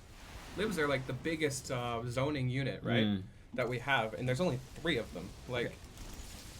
I just feel like even now we're just not achieving much. We're not killing any economy besides that planetary. We're not really trading. But you spent just about as much economy. Ooh, that was a really good EMP. Yeah, that EMP was disgusting. Yeah, this is about the worst way we could trade our army. So okay, so this moment. This is where the game changes. It seems like from the DTs to that moment, those are the 2 moments that really allow Maru to capitalize on this game. Some of the biggest thing too is 3,800 minerals, but only 80 gas. Yeah. And you're in that situation where you have to utilize Zealots even more. But, like, that... It felt like... It almost feels like in these last couple moves that Neeb was just trying to end it. I think he was like, I am so far ahead of you. Like, I have never lost a game from this position in my life, which I would definitely expect to be the case. Yeah. But, yeah, a little bit of an overextension. And this position actually hurt him more to be here. Like... You know. And yeah, no, and here's the thing too, right? Because the Vikings came in. The EMP is what won this, not the Vikings. Like the Vikings wrecked afterwards, but if Storm is still here, whenever you're doing pushes like this with Tempest and Colossus and things like that, you should actually have staggered High Templars behind you. I agree. Like, see this pylon? You should actually have a couple High Templars sitting there, maybe even a cannon sitting there just in case, right? But you want staggered High Templars. You don't keep, like, let's say you have 6 High Templars that you're using offensively. You don't keep them all together with your army when you're doing pushes like this. You keep, like, 2 of them there. And then you keep 2 of them further back, and you rotate them in and out so that this doesn't happen. Because he lost a huge amount of value there. I agree. And obviously, recalling out is just, this is like the salt in the wound. We lose like, more units. Yeah. Big thing is, how many Templar do we have right now? 9 Templar. 9 Templar, it's still a good amount. That's really good. If he lost more Templar, that would be really bad because he doesn't have the gas to replenish these. And these are so important. But even losing, he only has 1 Tempest now. And Tempests are notoriously expensive too. How much? 250, 175? Like, that's a lot of money to just lose. I think he had, what, 6 or 7 before? Yeah. 11 Zealots being warped in. Yeah, well, you have to start making things happen with Zealots at this point as well. Yeah. It's actually very important because with this huge mineral bank, Maru actually has a bigger gas bank. Okay, gas is really important in late game, guys. Yeah, another thing too to note is Neeb added these gases really late on 1338. Let's see what these ones are. Like not even like these were added on very recently. These were added on. These ones are added on very recently. This one has obviously none. This Yeah. one, this one was added on very recently. So 6. I didn't realize those were bigger geysers. 6 gas geysers were recently added Yeah. on. Let's continue. Yeah, but so far this is now Maru's game. I feel like we basically just shift gears to where Maru is in a better economic position because of his gas count, because of his Neeb has been mining on more of these bases, so they're mining out faster. Well, it'll take a while for him to get that sieging army back together. And we're getting into like the nuke territory, which is Maru's jam. Like this is what Maru loves to do. He is the ultimate nuke guy. Do we have an observer here? Oh no. No. Well, at least he pulled his probes away. Nice revelate. Even gets EMP. It's really cool to see. One other thing, Maru's army is very fluid even now. Like, he's not just sieged up in one position and possibly going to be attacked from another. He's, like, bouncing from multiple positions where he can comfortably defend almost all of his weaknesses. Like, if you're fluidly in between all of them, you can just comfortably go from one end to the other. And you see Neeb kind of doing the same thing. Neither player just goes for it because neither player really can. Like, they're both fluid. If anything, Maru could probably go for it now. We do see this is the best way to spend your minerals in my opinion. Yeah. I don't know why we don't see more of this. But No, it's really, really strong. In fact, I think he could have done it at this location a lot earlier because we had so many pushes up at that northern base from here. Also, just a very small thing I want to note that I think as Protoss you want to clear these rocks by now. Yeah, I agree. Because like the thing is, when they come after you, it's not like you're the one that's going to be in pain trying to retreat, not them. Yeah. It's because they have all these flying units. All your stuff clumps up going through. You have a bigger ground army than they do when they're going for this Sky Terran type. That's very good late ground. This is nice. I like this. That's So great. this is kind of what we're talking about, staggering the Templar. Like now we see this, right? Yeah, Like, there's a couple Templar almost everywhere. This is like the main ball of Templar. We pretty much have enough Storm to not have our army have to recall like it did before. Yeah, retreating Psy Storms just always stop So them much dead. better than recalling. You'll see a Terran run through with Psy Storm, maybe 2. The third one they're not going to run through because it's like, okay, if he just has unlimited, you lose everything. Right. Yeah, so we already kind of identified where the real tipping point in this game was. Yeah. And at this point, I just feel like Neeb is kind of just trying to recover to a point where he was before, and that wasn't even necessarily the best point, right, for him to be. This is not enough. This is really good for Neeb. Clearing these SCVs. This is money Maru doesn't necessarily want to spend. Oh, okay. That was a bit of a mistake there, but it's okay. I think there was a Templar inside that. You know, one thing I wouldn't have minded to see from Neeb is a double speed prism into the main base with this type of mineral bank. Yeah, you know what I mean? Sure. Because a lot of times, I joke about this all the time in TVZ, where like when the Zerg has a spore on the edge of their base, that's when you know that they're going to take a bunch of damage from medevacs in the main. Right. Because eventually you get a good enough static D that you feel very confident. Now, earlier in the game, this is easily, you know, this will really deter prisms. The thing is, if Neeb is sitting here on 3 to 5k bank of minerals for a big chunk of the game, I think, you know, and we see him trying to utilize zealots. He just had like 12 zealots come in here and they did a little bit. Right. But I think a good move can be double speed prism flying through. Some of the greatest momentum Neeb had was when he had the warp prism in the main. Yeah. Right. That was the greatest control Neeb had of the game. Well, it's such a strong move. The amount of units that have to go back, you definitely can hit something then. Another thing to think about is Maru flew his factory into Neeb earlier. Like every starport that dies is a starport that needs a factory to be reproduced. I think he actually rebuilt it. Did he? At some point, yeah, he has a factory. Okay, so, that's good. Yeah. Oh, because he had to make the armory again because he lost through the war prism. That's why. Yeah, you would not. Because he didn't add any starports. I'm surprised he didn't fly it back out. Like it was actually so silly. Like that factory flying out literally did nothing. Yeah. Okay, let's continue. This game goes on for another 10 minutes. By the way, guys. But I think from this point on, Neeb is definitely on the back foot with this game. It does feel like he's starting to take measures better than he if this was earlier, all this stuff happened earlier, he'd be in a way better position. We wouldn't have saw this siege up happen because there would have been more storms. Maru had enough time to really solidify. Look at all the sensor towers, right? He knows where everything is. This is the part of the game where Maru starts getting nukes and stuff and just his multitask gets out of control. This is standard Maru. I mean, if I just looked at his base, I'd tell you he was playing a Zerg, but you know, the line of turrets, the Liberators over him, the sensor towers. Yeah. It's actually crazy how much of the game has revolved around this position. Yeah. Like, almost the entire game has been fought here. Little bit of a misstep there from Neeb. By the way, for Neeb, this is one of the most intricate fucking armies to control. Yeah, it's hard. It looks really easy, but it's fucking impossible to hit your storms, not have your shit clump up. You have to retreat certain units. You have to go forward with certain units. Like, you have to not get EMP'd. Like, this is probably one of the most technical armies to control for Protoss right now. To put this into perspective, this is like a 3-unit army for Neeb against a 3-unit army for Maru. So the High Templars counter the Vikings. Yes. Okay? The Liberators kind of keep back the High Templars, right? Yeah. Now, the Tempests hit the Liberators, and the Colossus are actually what zone the Ghosts. Yeah. So you actually have 3 different sets of units that shouldn't be moving exactly together against 3 different sets of units, and they're all continually going in and out, yeah. trying to zone each other. That's a great way to put it. Yeah. So that is what's happening, and it's actually so hard to not have the 2 opposite units collide. Yeah. Then that always goes bad for the person that shouldn't be fighting, right? Mm-hmm. Whether it be fighting into Lib range with Templar, or whether it be Vikings going into Storm. Like, when those mismatches happen, it's really bad for the person who's mismatching. Yeah. And so that's why this is so difficult. See, like, he turns here. Look at that. The Liberator even gets a pick there. It's amazing. Yeah, it's actually insane how intricate they are. Like, Yeah. to trade out and not have really bad fights either way. Even this stuff is like so important, and it's actually really hard to do these little things. Yeah. Here's this poke again.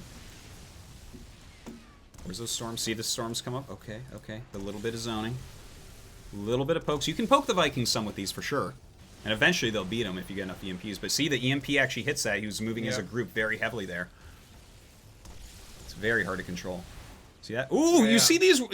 Guys, do you see this? The way that they are moving in and moving out, and then you see the High Templars start to go forward, then he has to turn around. It's actually so sick. It's a crazy dance. It's really hard. Yeah, this is great.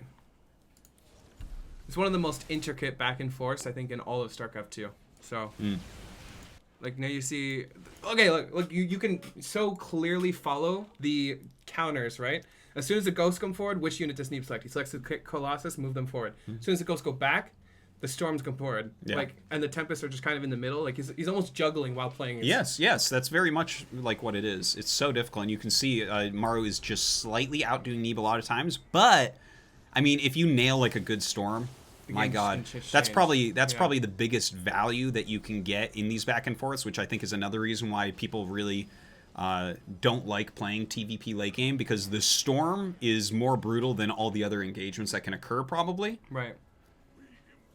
This is really nice. I love the mix of DTs, yeah, by the way. That's good. You can blink to the other side. It's really nice. That base is dead. Maru, or Neeb is kind of focusing. This is what Neeb should be doing, because we don't actually know exactly where the army is. But if he did send units, which he did, look at that, he did. Yeah. If he does go send units down here, you have a free reign to potentially kill this base. Yeah, so, a really nice move in here. So let's continue following Neeb's camera. Are the observer goes forward to see if the units are coming. And look, the Liberators slowed this down. Neeb's slowing a little bit. He just wants to make sure now he has full vision, so he should just go, in my opinion. Yeah, I think as soon as you see those chunks, you push forward. You can be scared though. Like if you start pushing with your Liberators. Disruptors. That's a bit interesting. I don't actually remember this part of the game. Well, we were talking about how hard it was to control before.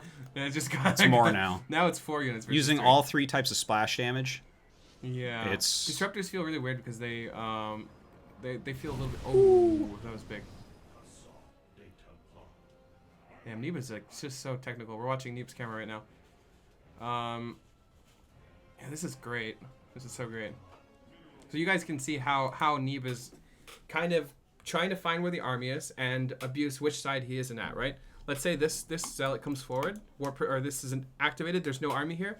We probably see immediately this army potentially posture more defensively, and we see this these warpins. I think he had more units as well.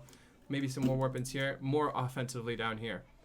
But yeah, quite an intricate game. And now we see the zealots move back, and this army move forward, because this is the place where he can attack. A little bit weird that the Colossus are going forward. Yeah, it seems like he might have right-clicked the Liberator with his entire hotkey or something there.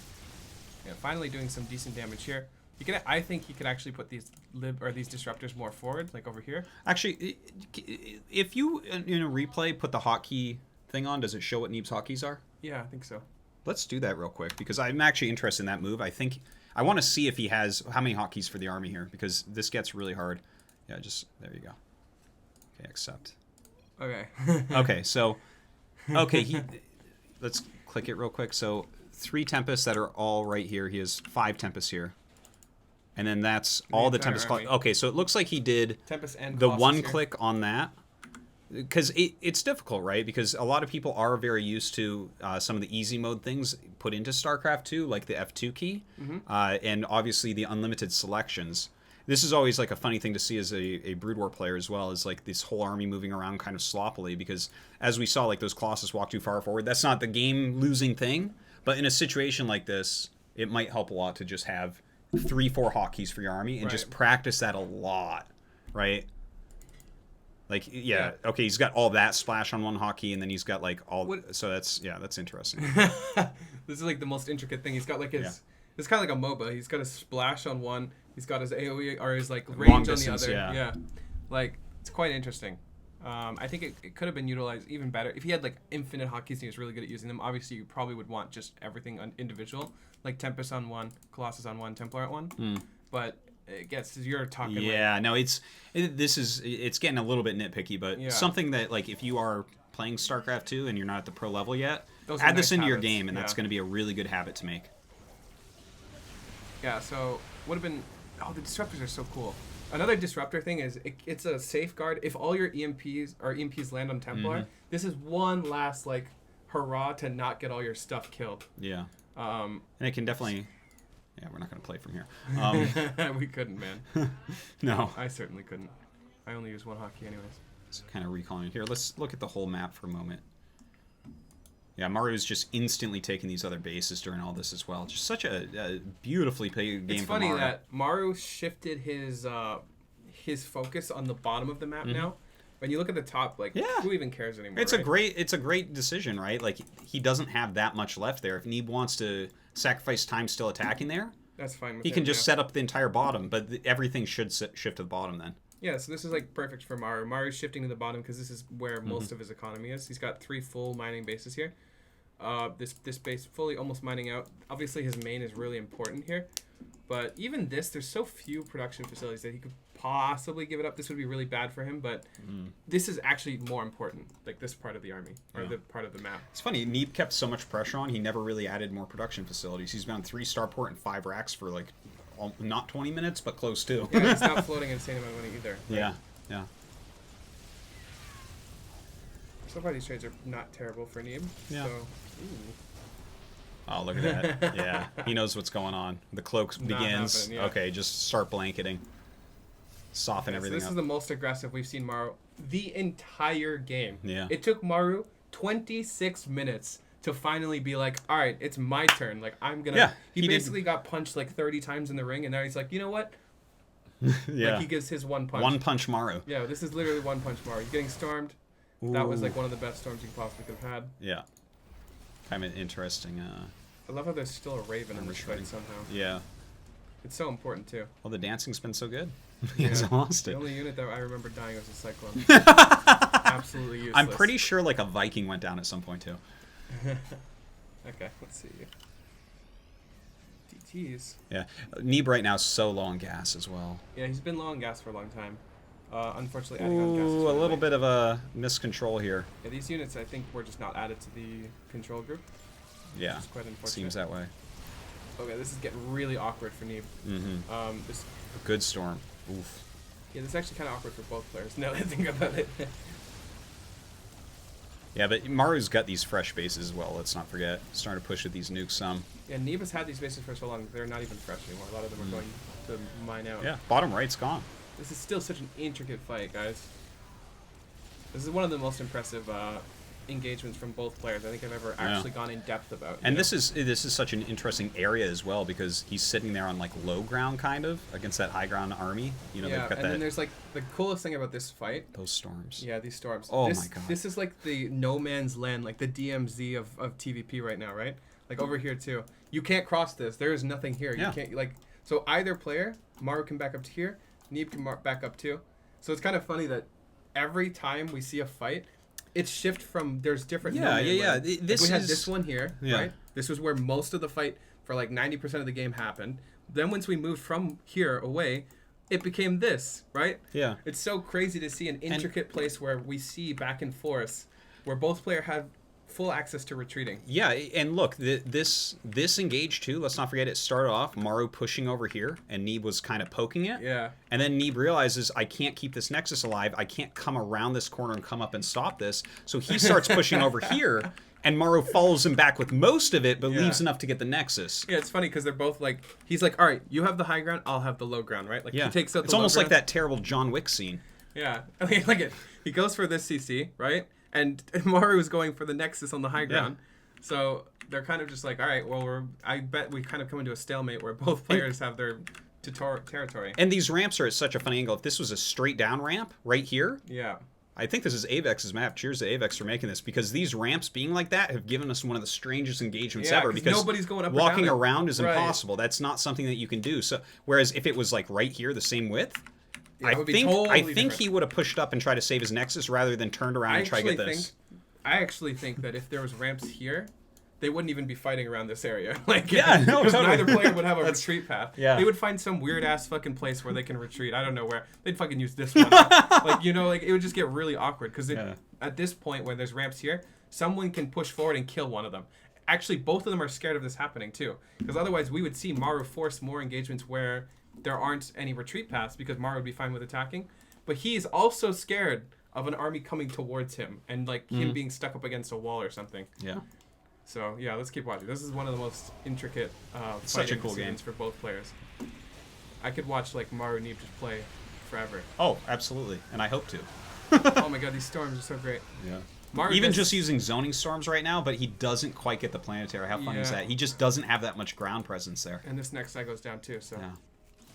Maru just gaining advantages now. These little hit squads are so good for Maru. Yeah. Well, now he's forced him to come back here. Look at this. He's just keeping Neeb so busy.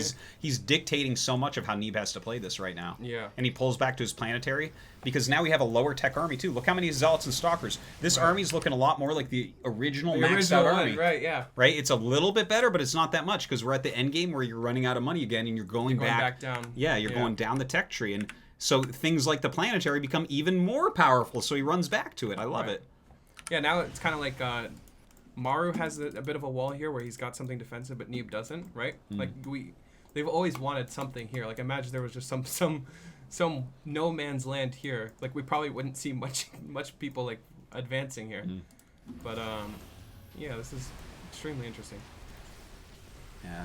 Having a hard time dealing with these Vikings right now, though. Actually, one thing here that's big, there's no libs here. Yeah, he's. I was just going to point that out. He's making Liberators now because we see that the fact that Neeb is going back to Stalkers rather than Tempests as the counter for Liberator, again, that shows just how low you are starting to get as far as your economy goes. And obviously, you want Liberators you don't want against Tempests, but you do want against Stalkers. This game is remarkably close considering everything. Yeah.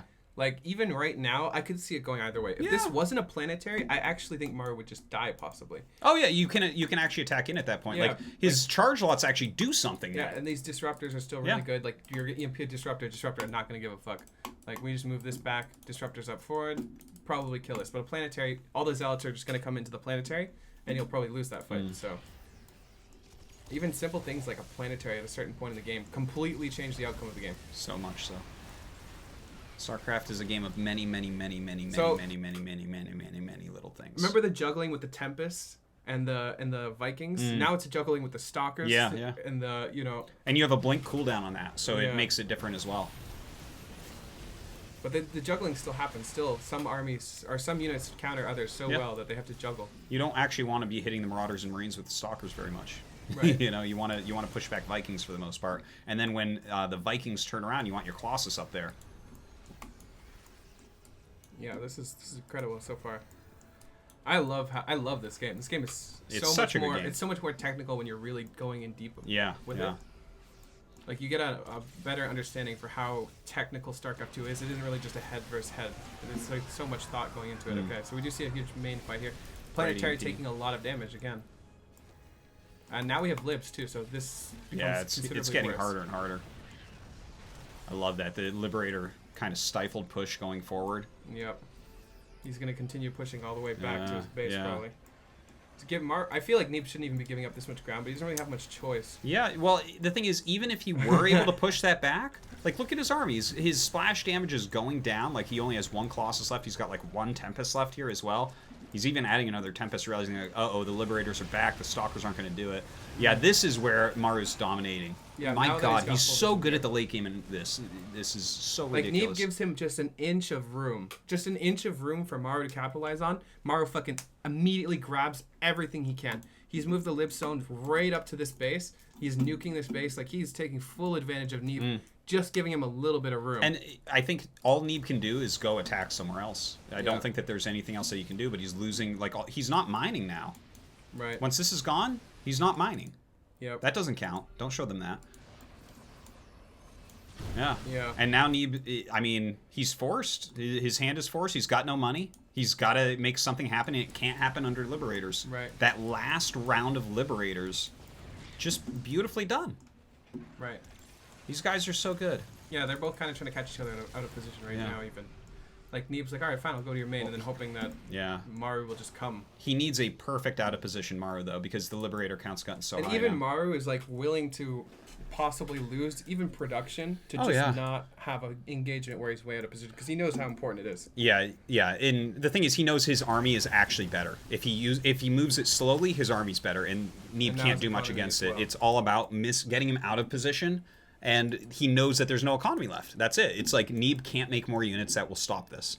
Right. It's still scanning. These scans are just so beautiful too. Yeah. Every scan has so much thought behind it. Like he's looking for certain things, and he's double and triple checking like all the bases. Yeah. Do you have anything there? Do you have army moving? Do you have probes? What's going on? Before he decides where he really wants to commit his army, those are the decisions being made. This was sloppy, but this final fight is actually just so close considering everything like that's happened this game. These ghosts getting the hell out of here. Even right now, this army doesn't even look that bad for Neeb. Yeah. Like the Vikings, there's so many Vikings and he doesn't need that many at this point. Imagine if Neeb had one storm, like just one. Like this game would be totally different. But well, I think Maru still would have taken it, but yeah, sure. But my point being, well, these Vikings coming down really do change a lot of this. This is such a close fight to call. You really think it's so easy to just call it? Like, if he had no. This fight is still even, but the thing is, Maru's still mining. Yeah, sure, right. Sure. Like, I definitely agree. If he had an additional storm on the Vikings, Neeb actually cleans this army up. But Neeb doesn't have more units coming. Maru does. Yeah. So like that wouldn't have changed the outcome of the game. Just the fight. There's no vision of these ghosts either, and there's a little bit of Maru everywhere too, which is a problem. Like, man, this fight is just so close. I love that the final YOLO fight is just like this too. Like we don't see either player having a huge advantage in the fight. Yeah. It's a sick fight. It really is. In the open. He's like, look at how close this fight is, guys. Yeah. If we had, let's say Neeb had a hypothetical 2,000 bank right now or something. Oh, he could win. He could win the game. Well, if he had some gas in there too, like a giant group of Blink Stalkers would be amazing now. Yeah, it would be great. And he just needs this observer over here because these are actually doing a lot of damage. Look, he's got like no anti-air for the last couple libs. I guess he gets that one. This is insane. Yeah. Like, what a crazy game. An insanely good game. That was such a treasure to honestly, watch both players to talk about. All the criticism we've given, like 2020 criticism where we're pausing, slowing down, these players played amazingly. Like, this is one of the most amazing TVPs I think I've ever seen from Neeb. And Maru just played like so passively. Like we said, his first true aggression with his main army was at 26 minutes. Yeah, other than one 4 medevac drop that killed one base. Yeah. That was the only other thing, really. But, wow. That was insane. What a fantastic game. Absolutely insane. Damn. This has been a lot of fun. I don't think we're going to have time, to do the last game because it's an hour and 20-minute TVZ. Yeah. Possibly next week. I don't know. We'll see what other games that come to mind that we want to do. Of course. We would actually just be here for another 2 hours, guys. Yeah. No, and we would like to, but there are things like dinner time and other things that we have to do. Literally 5 p.m., yeah. Yeah. How long has this one been? It's been... 2 hours, 37 minutes. It's been good. Damn. I could go all day. Oh, we could if we actually didn't have things to do. Yeah. But, well, I think that's going to be it. This was a really great first episode, in my opinion. I really enjoyed talking StarCraft with you, as always. And thank you to everyone who hosted and rated and things like that. We saw you guys during it. Thank you very much. Yes. Thank you, everyone, for watching. This is not an April Fool's joke. We will be back next week. Yes, we will be back next Monday. Next Monday. there'll be. I think you have the Discord server, right? Oh yes. Okay. So if you want to You can give us games. suggest games, give us feedback, what you thought of it and everything, just go to discord.gg/Artosis, and I made a channel in there just for us to congregate it all. You can tweet at us as well. You can see our Twitter's there, but like that can get lost over the week, Right. whereas this will keep it all in one place. Yeah, it's actually nice because we don't literally watch everything. Like we hear of good things. Yeah. Just let us know, like whatever tournament, like whatever game, we could probably go over it as long as we also agree with you, because we probably, there would be some people that are like, oh, this is the sickest game ever. And we're like, no, it's not. Nah. But just give us your feedback. We're gonna try and make this almost every week. So yeah. It's gonna be. I think eventually great, we'll probably try and make it more. I don't know how to explain it. Like, there's going to be more feedback and other things. We're going to make this a lot better. So yeah, this first episode will probably be the last one. Yeah. So the worst one. The worst one. Yeah, this first one will be the last one. You just we knew it, Artosis. Yeah. Okay, I think that is just about that, guys. Thank you so much for watching, and we'll see you next week.